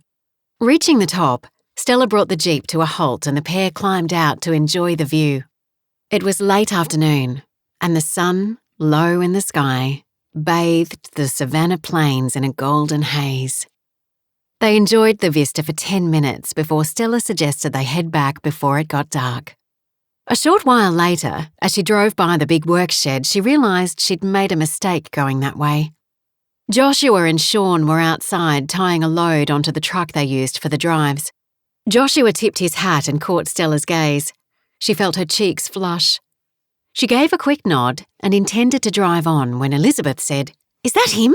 What a hunk! Oh, you've got to stop and introduce us." Against her better judgment, Stella slowed the Jeep and brought it to a halt. Since their picnic lunch 2 days earlier, Joshua had seen little of Stella. She'd been tied up with the new cattle, and he and Sean were doing a thorough clean of the shed. He'd bristled when Julian dished out the job. He might be the manager, but his brother hadn't stepped foot in the shed in years, as far as Joshua knew. Julian simply took delight in lording it over Joshua whenever he could. With the next drive 2 days away, he and Sean had already intended to clean it out, but now they were doing it begrudgingly. Seeing Stella, his mood suddenly buoyed. A smile tipped his lips when she stopped her Jeep and got out. Wearing figure-hugging capri and a blue sleeveless t-shirt, she looked fresh and gorgeous. Another woman got out. Shorter, darker, plumper, but with a jolly face and a wide grin as she walked towards him holding her hand out. "You must be Joshua." He blinked and glanced at Stella before nodding and shaking the other woman's hand. "Yes, and you are?" "Elizabeth, Stella's cousin." "Right." That meant Stella had talked about him. That was good. And by the grin her cousin wore, it seemed that what she'd said was favourable. "I'm visiting for a couple of days and she's just taken me on a quick tour. It's a great property." "Glad you like it." Her gaze shifted to Sean, who was standing to the side, arms folded, taking in the scene with a smirk on his face. "And you must be Sean," she added. He stepped forward and shook her hand. "That's me." "Nice to meet you." "And you. We'll have to get to know each other." Joshua elbowed Sean in the ribs. His cousin was incorrigible. He met Stella's gaze and shook his head while wondering how much she'd told her cousin about his. But Elizabeth seemed unfazed by Sean's brazenness and simply replied that it would be nice to spend some time together. "We could catch up tonight if you have nothing else planned." Joshua glared at him. "That's enough, Sean." He turned to Elizabeth. "I apologise for my cousin." She shrugged. "It's okay. No harm done." "Come on, Liz, we better get going." Stella linked her arm through her cousin's, gave a nod and then walked back towards the Jeep. Before they made it, another vehicle, a Toyota Hilux Ute, approached from the other direction and stopped abruptly, sending a cloud of dust into the air. The door opened and Julian jumped out, his face red as he stormed towards Joshua and Sean. "I just got back from town and I've been stewing on this the whole way back." Joshua narrowed his eyes. "What are you talking about?" Julian poked him in the chest. "There's word going around that you had indecent dealings with a guest." Joshua stood up to him. "That's not true. Where did you hear that?" "None of your business. It's the damage your misdemeanours will do to our good name that is." Julian stepped closer. "You were warned, both of you, but you've abused your position. I've got a good mind to sack you both." "There's no need. We quit. Come on, Sean, let's get out of here." Joshua seethed. How dare Julian accuse him of something he hadn't done? Sean might have taken advantage of some of the girls, but he hadn't. Not even that girl who'd come on to him recently. Then the penny dropped. It must have been her getting revenge because he wouldn't pay her attention. Curses fell from his mouth as he pulled Sean away. "You can't leave yet. There's a drive in 2 days," Julian stated. "Watch us." Joshua grabbed his keys and jumped into the driver's side of his own Hilux. As Sean climbed in the other side, Joshua started the engine and took off, spinning the wheels and sending a spray of red dust and gravel into the air. Passing Stella and Elizabeth, who were standing by the Jeep with open mouths, he gulped. He didn't know they were still there. But whatever. She was too good for him anyway. Stella hadn't heard all that had been said between Joshua and Julian, but she'd heard enough to know that this was serious, and the way Joshua sped off worried her. He wasn't in a good frame of mind to be driving in the growing darkness. Anything could happen. Cattle could be on the track, kangaroos were a danger at this time of night, and the road was rough and winding. She prayed he'd slow down and come to his senses. She was even tempted to go after him. Aware that this wasn't a good thing for her cousin to see, Although Elizabeth had witnessed it and there was nothing that could undo that, she motioned for her to stay back while she spoke with Julian. By the tension in his jaw, it seemed that Joshua's reaction had taken him by surprise too. She stood before him and studied him. It wasn't her place to tell her boss off, but at that moment, she agreed with Joshua. He was a jerk. "That went well," she said. His shoulders slumped as he expelled a heavy breath. "No, it didn't. I should have handled it better. You push each other's buttons. Seems that way." "What are you going to do?" "Wait for them to come back." She angled her head. "Do you think they will?" "I don't." He let out a heavy sigh. "They've got nowhere else to go." "I'm not so sure about that." He shrugged. "I guess we'll see. I'm sorry you witnessed that. I didn't know you were there. It was unprofessional of me." Her voice softened. "Things happen." "Well, anyway, I'm sorry." "It's not me you need to apologise to." She kept her voice even. "You may well have just lost your brother." His jaw clenched tighter, but his eyes flickered. "He and Sean are the only two who can do the drives." He blew out a breath and raked his hand across his hair. "They'll come back." "And if they don't?" "I'll figure something out." "Okay. I need to go. My cousin's in the car." His face paled. She didn't tell him that Elizabeth had witnessed the whole scene. There was no need to embarrass him further. She turned and headed back to the car. "Are you okay?" Elizabeth asked once she was seated. "No. I think Joshua's left for good." "Oh dear." Chapter 18. Maggie gazed down at her tiny grandson and smiled. At 2 weeks, Oliver had begun to fill out, but he was still so small that he fitted easily along her forearm. Serena had brought him home a week before and was adjusting well to motherhood, just like Maggie said she would. David was doing a superb job supporting her, often getting up and sitting with her while she fed Oliver at 3 hourly intervals during the night. David had also been doing most of the cooking, although Maggie always offered to help. During the 2 weeks she and Frank had been in Darwin, they'd spent time with Jeremy and Emma, Maggie's son and daughter-in-law, and the 2 grandchildren, Sebastian and Chloe. Jeremy had filled her in on the latest with Cliff, her ex-husband, and his dad. She almost didn't want to know, and she hadn't wanted to ask Serena. But when Jeremy told her that he'd been formally diagnosed with bipolar disorder, most likely triggered when the young girl he'd hit with his car died, her heart softened. He had been her husband for over 30 years after all, and even though he'd been unfaithful, he was still her children's father, and the thought of him having psychotic episodes grieved her. He was on medication and would soon be moved to the regular jail where he would serve a minimum of 3 years for manslaughter. Such a fall from grace for a man who'd once been a high-profile politician. Pride goes before destruction, a haughty spirit before a fall. But God still loved him, and Maggie prayed that while Cliff was in jail with copious amounts of time on his hands, he would consider his relationship with the Lord and humble himself before his Maker. They'd caught up with Frank's sister and brother-in-law, Bethany and Graham, who'd taken them out for a day trip on their boat, and they'd enjoyed dinner at their favourite restaurant in Darwin, Pearls, a rare treat these days. They also went to church twice, and Maggie, in particular, delighted in being in God's house. The worship times had brought a tear to her eye and a song to her heart.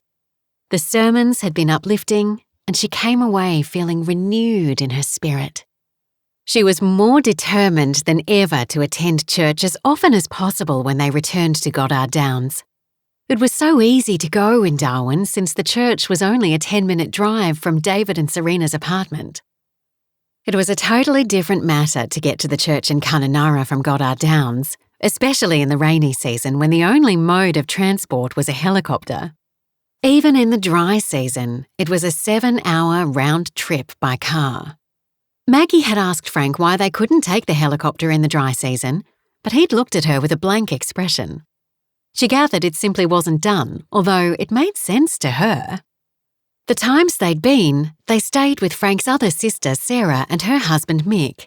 It was also a chance for Frank to catch up with his elderly mother, Mrs. Mary, who lived with them. Maggie enjoyed the time they spent there, and she didn't mind the drive there and back either, since it was time spent with Frank. Oliver was just about asleep in her arms. Frank and David were having a long conversation on the balcony, and Serena was resting. Maggie knew she should put Oliver into his bassinet, but the time with him was too short, so she settled into the soft couch and closed her own eyes as she held him tight. Out on the balcony, Frank sat with his legs crossed while he answered the questions about Goddard Downs that David peppered him with. David was a firefighter, and his interest in Goddard Downs puzzled Frank until David mentioned that he was considering his employment options now he was a father. "I don't think Serena's too happy about me fighting raging fires anymore." "I can understand that. It's a high-risk occupation." "It is." A nerve in David's neck twitched as he leaned forward. I don't suppose there'd be a job at Goddard Downs." Frank was momentarily lost for words. He liked David, but was unsure what work he could do on the station. He hadn't been raised on the land, and Frank's thoughts immediately turned to Olivia's husband, Nathan, who'd struggled to adapt when the young couple had made the move from Darwin to help out after Esther died. "I'm not sure, David. As you know, I'm not in charge anymore, so I'd have to talk to the others, in particular Julian, to see if there'd be any openings." David nodded. "Oh, I understand. It was a long shot." "How would Serena feel about leaving the city, especially with the motivational talks she's thinking of doing?" "I haven't mentioned it to her yet. I thought I'd run the idea by you first. If it was an outright no, then it would be pointless discussing it. And she can do the talks wherever she is. Schools pay big money to have someone like her address their students." David was right. There was plenty of scope for motivational talks in and around Kununurra, where many of the youth seemed to have lost their way. "But she might not want to move. Since the blast and now having Oliver, she's a different person. The old Serena would never have considered living on a cattle station, but I think the new one might. Plus, I think she'd appreciate being closer to her mother." Frank grimaced. "Oh, that's my fault." David chuckled. "It's okay. One of you had to move." "Yes, fortunately for me, Maggie was happy to put her hand up. But it's come at a cost, because I know she misses her family." David's countenance fell. "I'm sorry, Dave. You must be feeling the loss of yours at the moment. That was thoughtless of me." "It's okay. My aunt and cousins have all been supportive, but you're right. I would have loved my mum to see her grandson." Uncrossing his legs, Frank leaned forward and met David's gaze. "I've learned that it's no use dwelling on what can't be. We all suffer loss. It's part of life. And although it's important to grieve, eventually we have to let go and enjoy the people God has placed in our lives now." David blew out a breath. "You're right. I'm so glad for Jeremy and Emma. They're like a brother and sister to me. And it would be hard to leave them, I'd imagine." "Yes. I think we should pray about what God wants you to do. Maybe he'll lead you to Goddard Downs. But maybe he has something else in store for you." David nodded. "I've been praying, but I don't have any clear direction yet. Sometimes the answer comes in a way you least expect. You just have to exercise patience. Would you like me to pray for you now?" David smiled. "That would be great." Frank leaned closer and placed his hand lightly on David's shoulder as he closed his eyes. "Heavenly Father, thank you for this young man and for his desire to look after his family. Lord, as he considers his employment options, I ask that you'll guide and lead him to whatever it is you have in store for him. And I ask that you'll bless him and Serena and little Oliver abundantly as they live for you. Thank you for the things you've taught them and the way you're opening doors for Serena to share her story with young people. To show them that life doesn't end just because of a setback or two, regardless of how big those setbacks are. Lord, we entrust our lives to you, and ask that you use us to extend your kingdom here on earth. In your precious Son's name, Amen." "Amen," David echoed, at the same time as Frank's phone rang. Frank pulled the phone from his pocket, asked David to excuse him, and then stood up and answered it while he leaned on the railing. It was Olivia, and she sounded on edge. "Dad, sorry to interrupt your holiday, but Joshua's missing." A chill ran down Frank's spine. "What do you mean?" "He stormed out 2 days ago with Sean, and they haven't been heard from or seen since." "Let me guess. An argument with Julian." "Yes, I wasn't there, but I heard it was heated." "Those boys," Frank muttered under his breath, the corner of his mouth twisting with exasperation. "Does anybody have any idea where they might be?" "No, his phone's turned off and he hasn't made contact." "I'll come home." "No, Dad, don't do that. We only wanted to let you know, that's all. Don't cut your trip short. We don't want you to do that." "How's Julian?" "Quiet. If Joshua doesn't come back by tomorrow, he's going to cancel the drive that starts the following day." "Why doesn't he do it himself?" "Dad..." "I know." He didn't say it, but he thought it might do Julian good to get his hands dirty for once. "Okay, let me know if you hear anything or if you need me to come home." "I will. Sorry to be the bearer of bad news." It had to happen. The fuse between those two was lit a long time ago. "I know. I feel like banging their heads together." "You and me both. I just hope Joshua doesn't come to any harm." "That's the worry. Stella saw him drive off and said he was mad. We've scoured the entire road into town, but there's no sign of an accident." "Well, that's good news. My guess is that he's gone to ground somewhere." "They didn't take anything, just what was in his truck, which probably wasn't much." "He's resourceful. He'll survive." "I hope so." After ending the call, Frank stared across the bay, his heart heavy. He'd not had the chance to have that talk with Joshua, and now it might be too late. But blessed is the one who trusts in the Lord, whose confidence is in him. They will be like a tree planted by the water that sends out its roots by the stream. It does not fear when heat comes. Its leaves are always green. It has no worries in a year of drought and never fails to bear fruit. "Lord, be with Joshua," Frank prayed silently. "You know where he is and what state his mind is in. Keep him safe and bring him home. And please work in both Julian and Joshua's hearts and let them resolve the differences between them once and for all." Later that afternoon, Frank suggested that he and Maggie take a walk along the waterfront. As they strolled hand in hand, he told her about Joshua and that he felt he should go home. "But you stay, my love. Serena needs you." "No, she doesn't. She's coping amazingly well, and she has David. I want to go with you." When she looked up at him, he could see the determination in her eyes. "Your problems are my problems now," she said. "And besides, we can always come back. There's still a few weeks before the rainy season begins." Lifting her hand to his lips, he kissed it gently. What a treasure he'd found in Maggie. Love for her flooded his heart as he gave thanks to the Lord once again for bringing her into his life.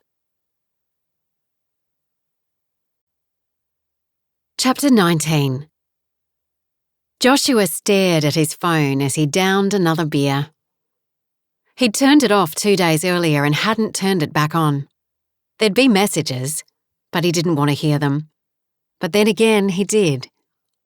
Sean had taken him to his dive in Kununurra, a house devoid of rules, where people came and went all hours of the day and night, that reeked of alcohol, stale cigarettes, and dope. Joshua didn't smoke, nor did he take drugs, despite Sean and everyone else offering them to him. "They'll make you feel better, mate. Forget about your brother, dude. He sounds like a useless jerk." And on it went, and went, and went. His head hit the floor with a bang.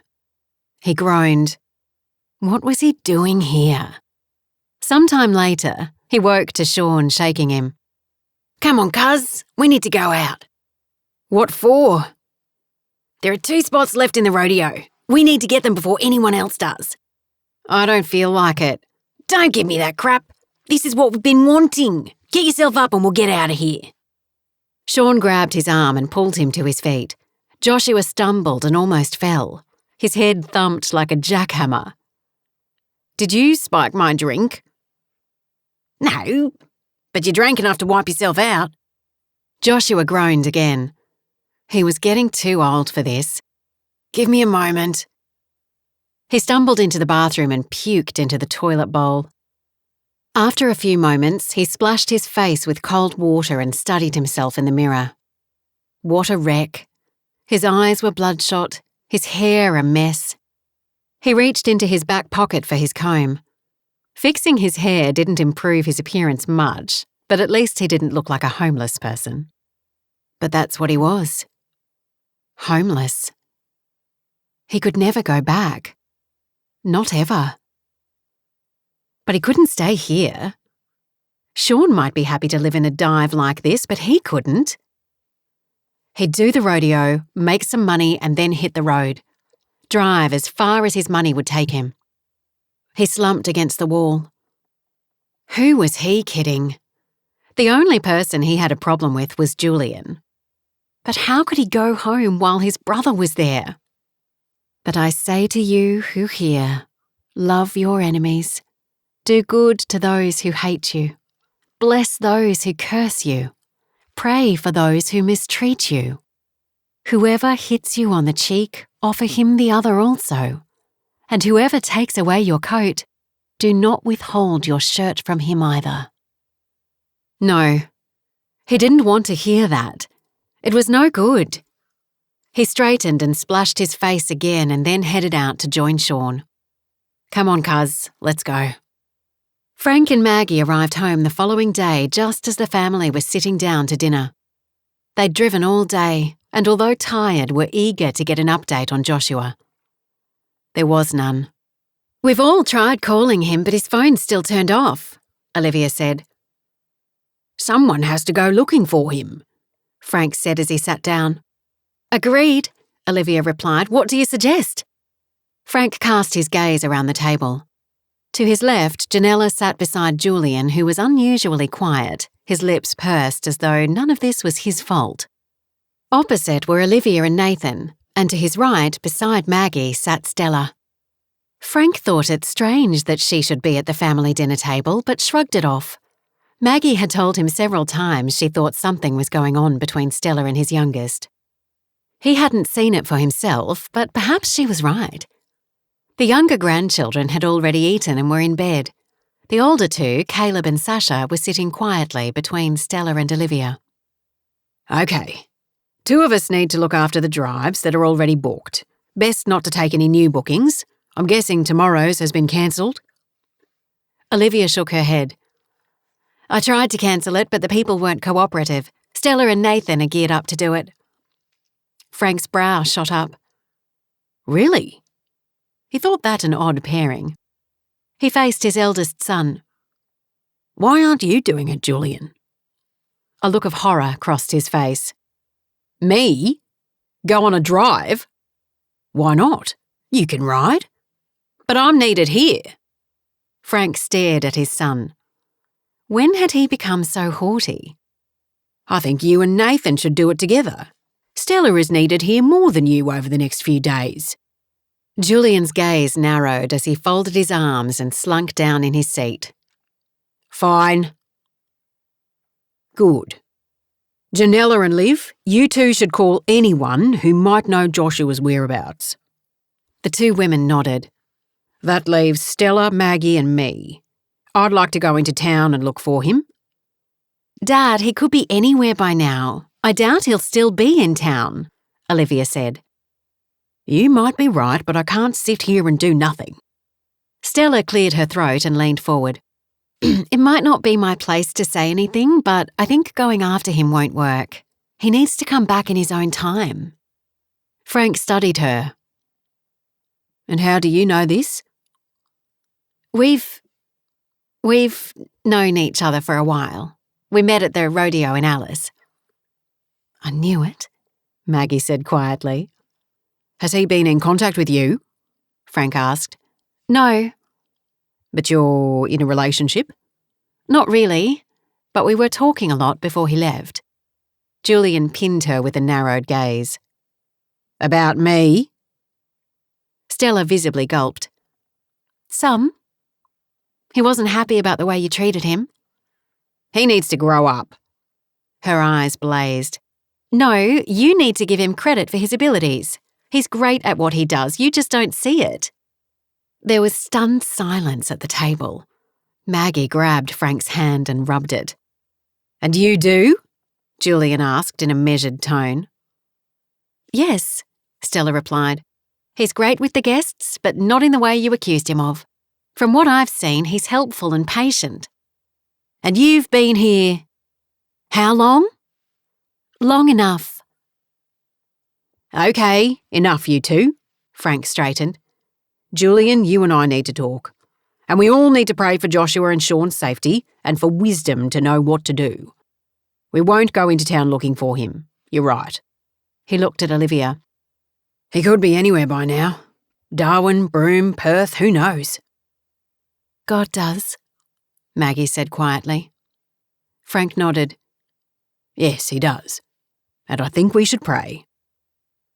He held out his hands and his expression left no room for anyone to ignore him. He might not be in charge of the station anymore, but he was still head of this family. After they all joined hands, Frank bowed his head and began. Lord God, forgive us our sins, which are many. Forgive us for the times we've been selfish and have put our own needs and desires before those of our brothers and sisters. For the times when we've said harsh words, allowed wrong thoughts to control our actions, when we haven't loved in the way you've instructed us to. Lord, I pray that you'll heal this rift between Julian and Joshua, that you'll reach deep inside their hearts and convict them of their need of humility. The same humility that your son showed when he humbled himself and became a man when he didn't have to, when he gave up everything he had with you because of his love for us. Love we don't deserve. Lord, we bow in your presence and seek your blessing on this family. Bind us together with your love and look after Joshua and Sean wherever they are. We pray these things in Jesus' precious name. Amen. Subdued amens sounded around the table. Now, let's eat this meal before it gets cold, Frank said. Instead of picking up his silverware, Julian pushed his chair back, stood and asked to be excused. Janella stood and grabbed his hand. Their gazes locked while everyone watched. He told her to sit down. She sat, and an uncomfortable quiet filled the room. Witnessing discord between husband and wife was never comfortable, and worse when children were present. Frank glanced at Caleb. He was blinking faster than normal, behaviour he exhibited often following Esther's death. Frank hadn't noticed it for some time. His heart went out to the boy as his annoyance with Julian grew. He prayed that God would get through to his eldest son and that he would return and apologise to everyone at the table, especially his wife and children. For a grown man who considered himself a Christian, his behaviour was unacceptable, and his attitude towards Joshua stunk. Frank had a good mind to take back management of the station. It was a pity that Julian was a born manager and was doing a sterling job in every area other than managing his own brother. He leaned over and spoke quietly to Janella. I'll go after him shortly. She nodded, and for the first time in all the years he'd known her, tears flooded her eyes. Julian headed outside, his heart hammered and his breathing was ragged. How dare Dad point the finger at him? He wasn't to blame for his brother's poor choices. It was Joshua who needed to get his act together, not him. He jumped into his truck and sped off. He had no destination in mind, he simply needed space. He thumped the steering wheel with his hand and didn't see the bullock standing in the middle of the road until it was too late. He hit the brakes and skidded. But it was like hitting a brick wall at full speed. The impact flipped the truck, and as it rolled down the small embankment, his mind went blank. Everyone dropped their silverware and stared at each other. As if in slow motion, one by one they stood and sprinted outside. Janella reached the crash site first. Julian's truck was on its roof down a small embankment to the side of the road. The tyres were still spinning and steam hissed from the radiator. "Stay back!" Frank yelled. He grabbed Janella and pulled her away. "Stay with the children. Nathan, come with me." "Frank, be careful!" Maggie called out. He turned and looked at his wife. Her face was distraught. "I will," he called back. "Get the first aid kit and stretcher." Nathan joined him and they sprinted to the vehicle. It was unlikely the diesel would ignite, but Julian could be in a bad way.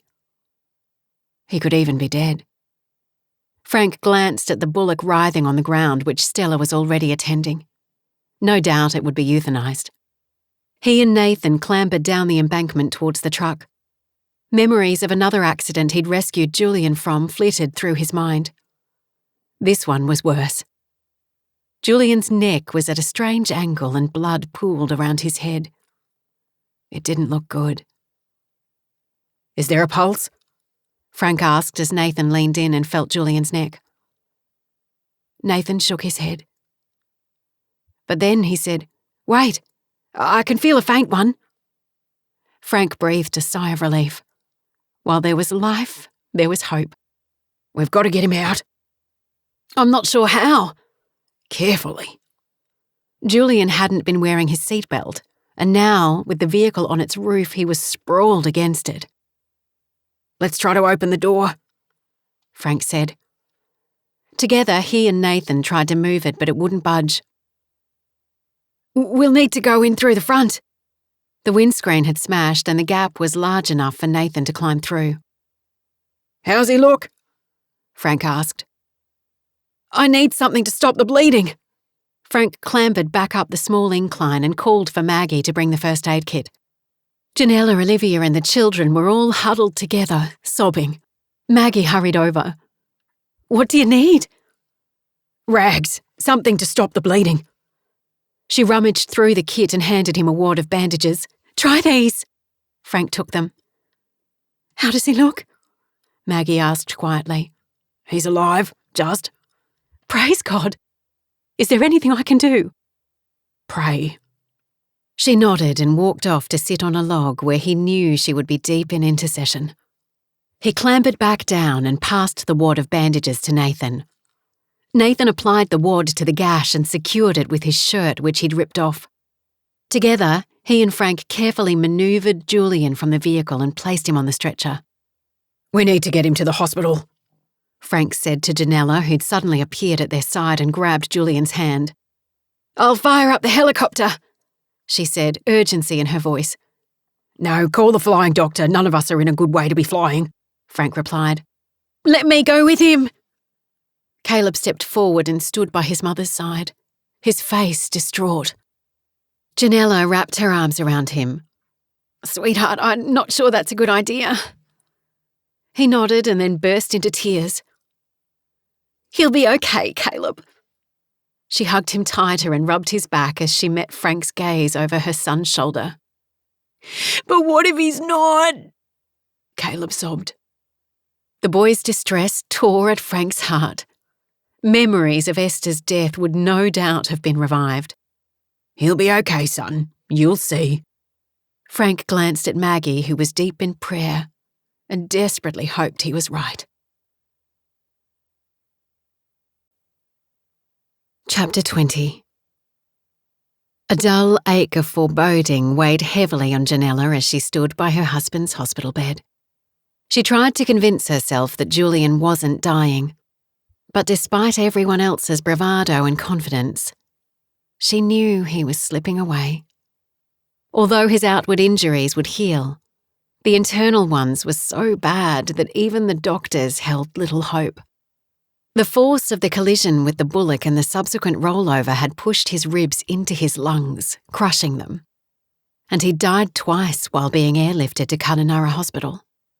His heart had been bruised, and he'd suffered massive internal bleeding. Following 10 hours of surgery, he was drifting in and out of consciousness. The Royal Flying Doctor plane had arrived within 30 minutes of the call being made. She'd flown with him to the hospital while the rest of the family drove. Sarah and Mick had opened their home and made up beds for them all, but no one could sleep. Other than the children who'd stayed with Sarah, they were all there, standing around Julian's bed. But one person was missing. Joshua. While the hours ticked away during Julian's surgery, they'd all made numerous phone calls to no avail. No one had any clue as to Joshua's whereabouts. Janella prayed he would be found in time. But time was running out. Julian moaned and his eyes flicked open briefly. "Hey, hun. How are you doing?" With one hand, she smoothed his forehead while squeezing his hand with the other. "We're all here." His eyes opened again and his gaze slowly travelled around the bed. "Josh." His eyes closed again as his voice trailed off. Janella looked at Olivia. They had to find him. "I'll keep trying." Olivia brushed her eyes, gave Janella a hug and pulled out her phone. Letting go of Julian's hand, Janella turned and stepped into Frank's arms and sobbed. Stella was holding the fort at Goddard Downs. Following the family's departure, instead of returning to her unit, she'd stayed at the homestead, and after cleaning up the dining room and kitchen, she'd gotten down on her knees and prayed. Although she was a vet, she knew enough about medicine to know that Julian's chances of survival were slim. The medical team had acted swiftly, but she'd seen the looks on their faces and read between the lines. As they were loading him onto the plane, they'd had to resuscitate him. The mood had been sombre amongst everyone as the plane took off into the night sky. Soon after, they'd stood together and prayed for Julian. And for Joshua, whom they all knew needed to be found in case Julian didn't make it. Then they all left. She wasn't part of the family. She was only an employee, although she felt more than that. The Goddard family had become more than her employers. They'd become her friends. And now, with the house empty apart from her and Elizabeth, she felt alone. All night they'd interceded on Julian's behalf, pleading with God to spare his life. Sometime during the endless night she had a dream, or possibly a vision, she wasn't sure which, of Julian standing before God, and God asking if he was ready to face judgment. Julian had said no. He needed to make amends with his brother first. Stella had woken to fresh tears on her cheeks and peace in her heart. Somehow, God had this. Whether Julian lived or died was in God's hands, but while he lived, God was doing a work in his heart. She fell asleep in the wee hours of the morning and only woke when her phone beeped. Daylight streamed in through the living room curtains. She quickly grabbed her phone and checked the time. It was 7 a.m, and the message was from Joshua. She blinked and then read it. "I'm sorry." That was all. But it meant he was alive and his phone was on. She quickly dialed the number and prayed he'd answer. He did. Although he was on the line, he said nothing. Then she heard sobbing. "Joshua, are you there?" He sniffed. "Yes." His voice was barely audible. "Have you heard the news?" He sniffed again. "About Julian?" "Yes." "Is it true?" he asked. "Yes, he's in the hospital. He had an accident. Have you spoken to Janella?" "No. There were messages, lots of them." "You have to see him. Where are you?" "In town." "Kununurra?" she asked, hopeful that's where he was and not Darwin or Perth or somewhere else far away. "Yes." She breathed a sigh of relief. "Are you okay?" He didn't reply for a moment, but then he uttered a faint, "No." Stella's heart constricted as she imagined all sorts of things. "What do you mean?" I got beat up." She stifled a groan. She didn't want to know how it happened, but guessed he must have gotten into a drunken argument with someone. Although it was morning, his words were slurred. "Are you injured?" There was another moment of silence before he replied, "No." "Is Sean with you?" "Yes." "Is he awake?" "No." He was probably as drunk as a skunk and of no use to Joshua anyway. "Where are you, Joshua?" More silence. She prayed he hadn't fallen asleep. "Joshua, are you still there?" "Yes." "Do you know where you are?" In a house. "Do you have an address?" She waited eagerly for his answer. No, but it's near a pub. "Which pub?" The Grand. "What does the house look like?" A dive. Stella knew the type and hated to think of Joshua living in a place like that. "Okay, I'm going to call your dad and he'll come and find you. Joshua, this is important. Are you with me?" Yes. "Go and freshen up. You need to be awake and sober when you see Julian." Why? "Because he's dying." The line went dead. Stella blew out a breath and dialed Frank's number. He answered on the first ring. "I found him," she said. Joshua struggled to keep his eyes open, but the words rang in his ears. Julian was dying. Dad was coming. He pushed to his feet and staggered to the bathroom, puked into the toilet bowl and then fell into the shower. He reached up and turned the water on, and after several minutes he felt mildly human. As he took some deep breaths, the reality of what was happening hit him. Had he caused Julian's accident? If not directly, indirectly? Had their feud caused his brother to act erratically just as it had him? The past few days had been a nightmare. Sean had gone crazy and taken him along for the ride. Joshua should have refused to go with him, but Sean wanted to celebrate their acceptance into the circuit in the only way he knew, by drinking. His stomach convulsed and he puked again. How could he go to the hospital and face his family? His phone rang. When he glanced at it, his dad's name flashed on the screen. A shudder ran up Joshua's spine. How could he talk to him? But he had to. He'd not live with himself if Julian died before he got there. They might not see eye to eye, but Julian was his brother. He answered it. "Dad." Joshua. At the sound of his father's voice, tears sprang to his eyes. I'm sorry. He choked. It's all right, son. Whatever you've done, it's all right. Maggie and Nathan will come for you. I can't leave Julian. Is he dying? Yes. He could barely get the word out. It's not looking good. Joshua sucked in a breath. Is it my fault? No. Julian chose to drive without a seatbelt. That's not your doing. Relief flooded him. Okay. I'll get dressed and wait out front. Good. They'll be there in 10 minutes. Okay. After the call ended, Joshua dried himself, but he had nothing to wear. Since leaving Goddard Downs, he'd worn the same clothes day in and day out, and they were filthy. He held up his jeans and shirt, and the smell almost made him puke again. But there was no option. He couldn't go shopping. Rummaging through the bathroom cabinet, he found a bottle of cologne. That would have to do. He put his shirt on and then his jeans before spraying them liberally. He grabbed a cloth and after dampening it, gave his jeans a once-over. Not great, but it would have to do. He quickly combed his hair and returned to the living room to find his boots. They were on the floor where he'd collapsed. The socks could almost stand by themselves, but he had to put them on.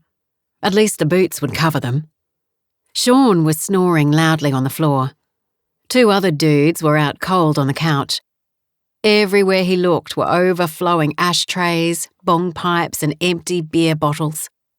How did he end up in a place like this? Despite his throbbing head, he walked out the door and determined never to return. Looking up into the sky, he called out to God. "I'm sorry. I don't know how I got to this point. Show me the way home."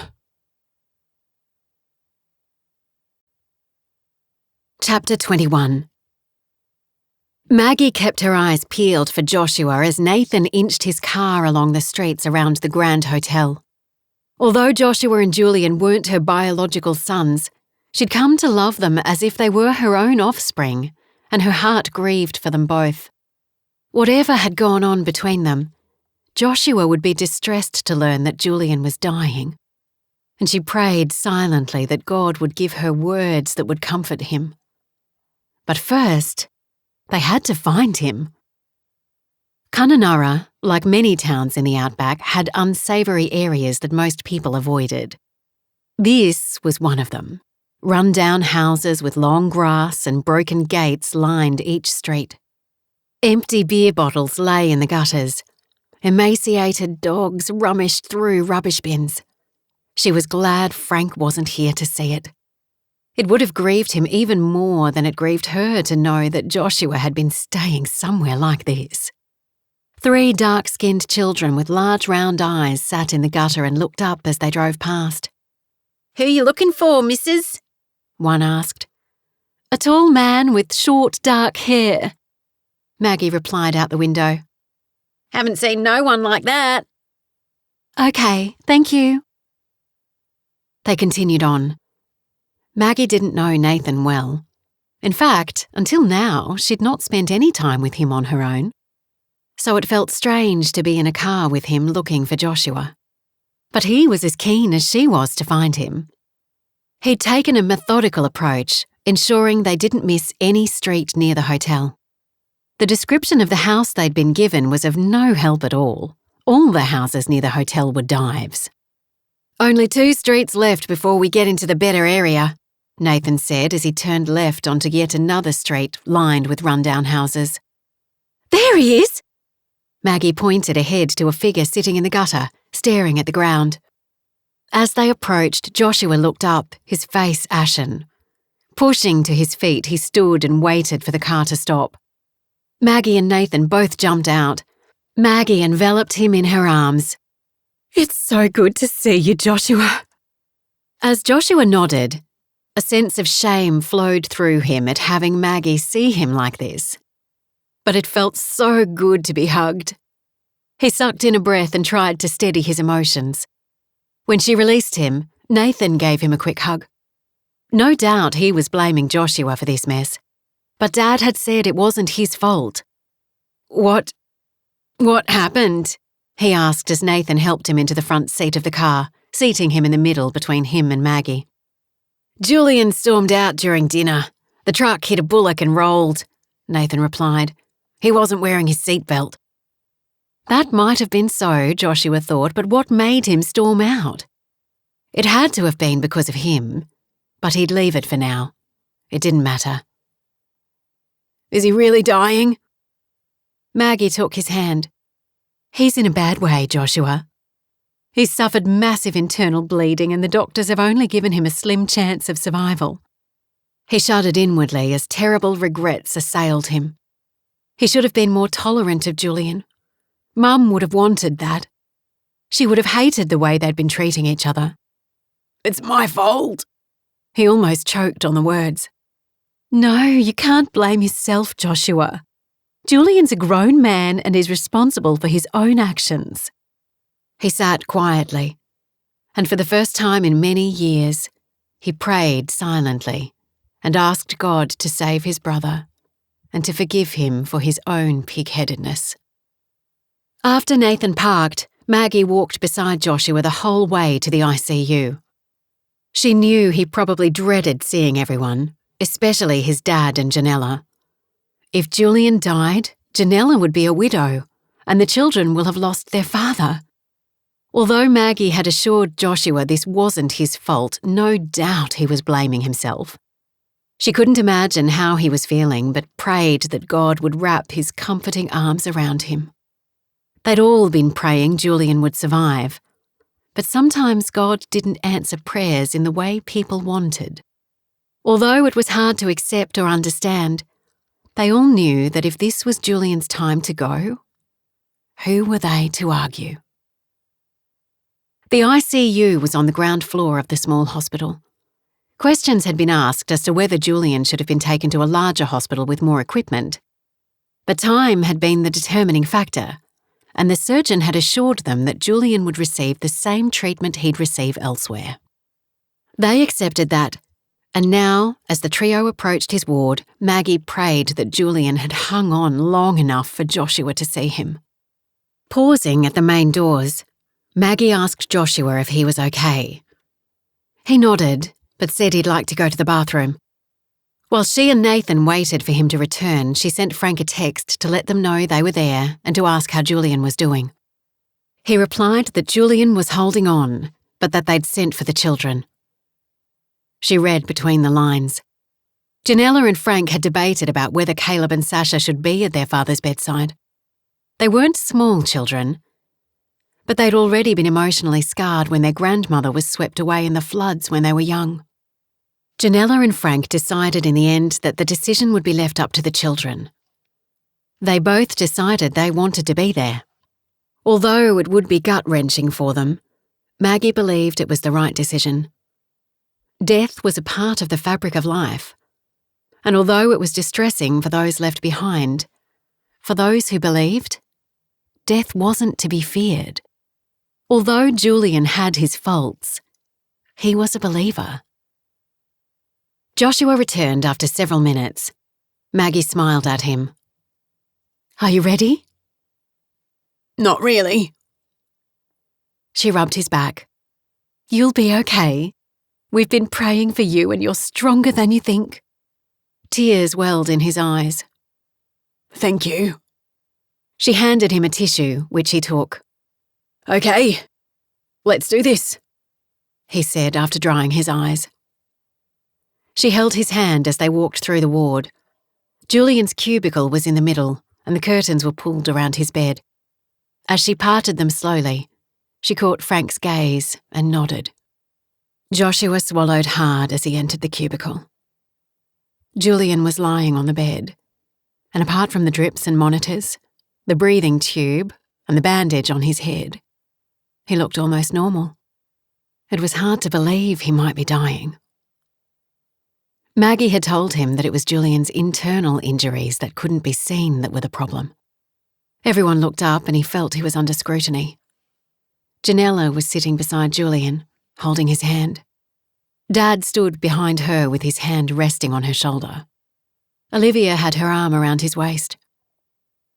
They were all connected, and once again, Joshua felt like an outsider, like he didn't belong.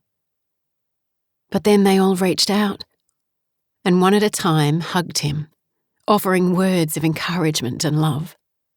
He didn't deserve such treatment, but boy, did he appreciate it. "We were so worried about you." Good to see you, son.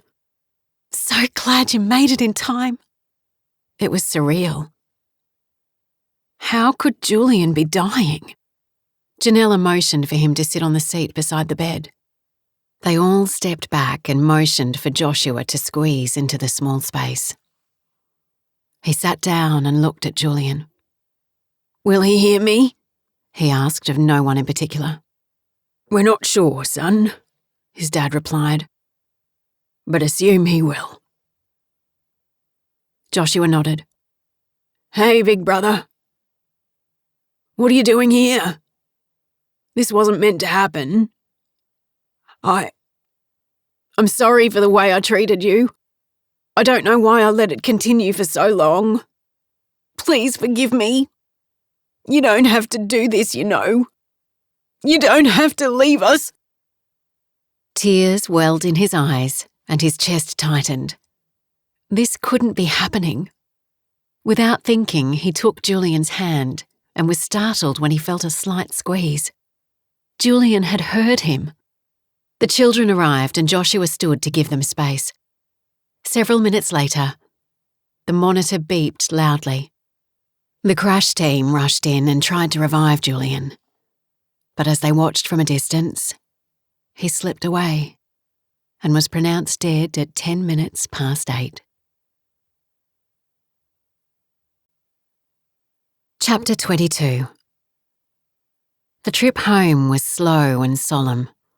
Joshua requested that he accompany the hearse carrying Julian's body all the way from Kununurra to Goddard Downs, where the funeral was to be held that afternoon, on horseback. It was not a standard request.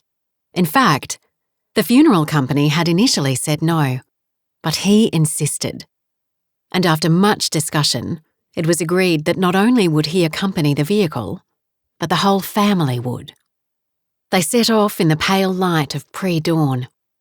The 8 horses Mick had borrowed for them followed the hearse at a walking pace as the procession headed out of town. The only sound was the clip-clopping of the horses' hooves on the road and the soft purr of the vehicle. Joshua rode up front with his father. Beside them, Janella was flanked by Caleb and Sasha, and behind them, Olivia, Nathan, and Maggie brought up the rear. When they reached the open road, they picked up the pace to a slow trot, and as the miles slipped away, the group sang hymns of praise and worship. Filled with sorrow and regret over Julian's death, Joshua had been reluctant to join in. But as he listened to the others, he had the strong impression that God was saying to him, "Joshua, I love you. No one is condemning or punishing you, and I don't either. Draw near to me, and I will give you peace." Although few of the songs were familiar, he joined in when he could, and peace slowly filled his heart, replacing the guilt he felt over his brother's death. By the time they reached Goddard Downs, he was ready to say goodbye to Julian. Sarah and Mick had driven ahead and prepared a small outdoor chapel on the side of the hill overlooking the family cemetery and the plains below. Despite the long, slow ride, the procession continued past the homestead, not stopping until they reached the gathering on the hill. Joshua dismounted first before helping Janella off her horse. While he was used to sitting in the saddle for hours on end, the 10 hours had taken its toll on the others, including his dad. But no one complained. It was a ride they'd never forget, one that had forged a bond between them like nothing else had while Julian was alive. It was as if his death had made them all reevaluate what was important, and Joshua now had clarity of heart and mind. He'd allowed both Sean and Julian to get under his skin, to cloud his focus, to unsettle him. But Goddard Downs was his home, and this was his family. Standing at the top of the hill, Stella watched the procession approach and then come to a stop. Although the news of Julian's death hadn't surprised her, it saddened her, and she couldn't help the tears that formed in her eyes as she met Joshua's gaze after he dismounted his horse. She wouldn't intrude on this intimate family event. She was there to help. But later, she would go to him and wrap her arms around him and tell him she was sorry. Death had the ability to crystallize what was important in life. And if he was still willing, she'd tell him she wanted to be more than friends, and that getting Indigo back was no longer a priority. Over the past few days, God had been nudging her heart as she went about her work, and she'd finally realised she'd placed a higher priority on getting the station back than on seeking him. Nothing was more important than a right relationship with God. She knew that now, and she would trust him with her future. If that future included Joshua Goddard, that would make her very happy. She brushed her eyes and adjusted the chairs. Sarah and Mick had insisted that chairs be provided for the family after such a long ride. "They'll be physically and emotionally spent," Sarah had said. Pastor Tim, the middle-aged pastor from the church in Kununurra, greeted the family one by one. Friends from neighbouring stations stood and nodded as the family acknowledged their presence before taking their seats. Stella carried a tray containing glasses of water to the group, and as she walked along, she offered her condolences to each member. As her gaze briefly met Joshua's, She saw a depth in his eyes she hadn't seen before, and she knew that Julian's death had changed him. The undertakers removed Julian's coffin from the hearse and set it on a simple timber frame between the seats and the small lectern where Pastor Tim stood. His gaze travelled over the assembled group before he addressed them. "We're gathered together to bid farewell to Julian Francis Goddard. Julian's passing has left us all with a deep sense of sadness. He was a man in the prime of his life, a husband, a father, a son, and he will be deeply missed by all. But we know that for those who love God, although death is a mystery, it is not to be feared. Jesus said, 'In my Father's house are many mansions. If it were not so, I would have told you. I go to prepare a place for you.' Julian is in that place now with the Father." Smiling warmly, Pastor Tim said, "Let us pray." He bowed his head and began. "Lord God, Creator of heaven and earth, we stand before you today in complete humility as we recognise your sovereignty. Although our hearts are heavy and we don't understand why he was taken so early, we rejoice that Julian is now with you, and that one day we will all be reunited. Bless and strengthen his family in their time of mourning. Let them hold on to your steadfast love as they grieve the loss of their beloved Julian. In your precious Son's name we pray. Amen." Olivia stood and walked to the lectern. Opening her Bible, she read from Romans chapter 8. "Who shall separate us from the love of Christ? Shall trouble or hardship or persecution or famine or nakedness or danger or sword? As it is written, 'For your sake we face death all day long. We are considered as sheep to be slaughtered.' No, in all these things we are more than conquerors through him who loved us. For I am convinced that neither death nor life, neither angels nor demons, neither the present nor the future, nor any powers, neither height nor depth nor anything else in all creation will be able to separate us from the love of God that is in Christ Jesus our Lord. Amen." After she returned to her seat, Joshua rose and walked forward, and Stella's heart clenched. She knew how much emotion would be surging through him, and she prayed silently for him. He paused and brushed his eyes with the back of his hand before he looked up and began. Unlike Olivia's controlled voice, his was broken. "I never thought I'd be standing here saying goodbye to my brother."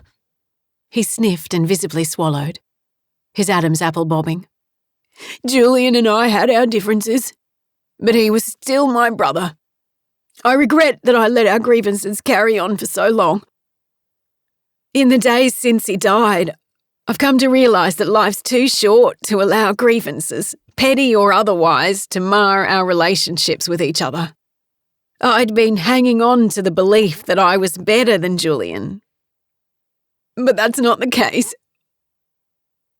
God's given each of us all different abilities. And Julian was a great guy, responsible and steady, and he loved his family so much. He would have done anything for them. I remember when he and Janella started seeing each other when they were only teenagers, and how much in love he was with her. He thought the sun shone out of her. He still did.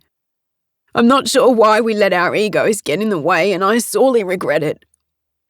But my prayer and hope is that Julian's death will draw us closer as a family, that we'll put any differences aside and see the good in each other, and that we'll find practical ways to show our love and unity.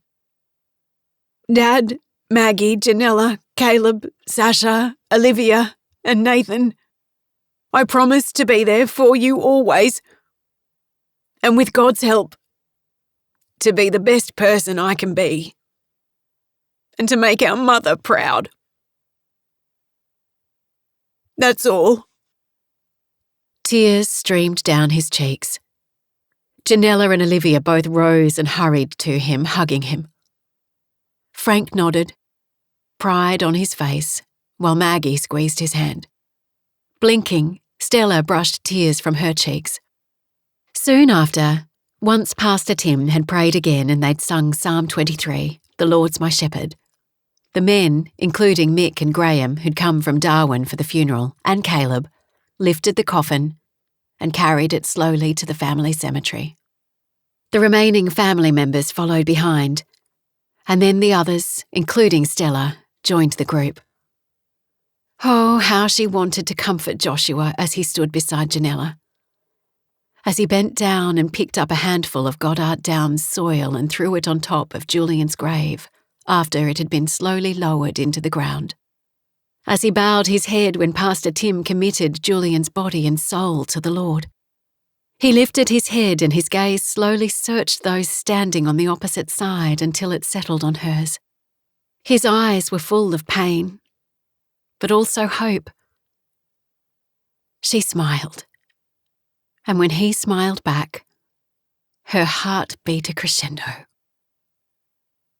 Maggie carried a tray containing 2 mugs of tea and several chocolate chip cookies she'd found in her pantry onto the deck where Frank was already seated. She was bone-tired and her body ached, but she would never regret riding that distance with the family. It had been such a slow ride home, but God had used it in amazing ways, particularly with Joshua. He and Frank had finally talked, and Maggie rejoiced greatly as the young man opened his heart not only to his earthly father, but his heavenly one.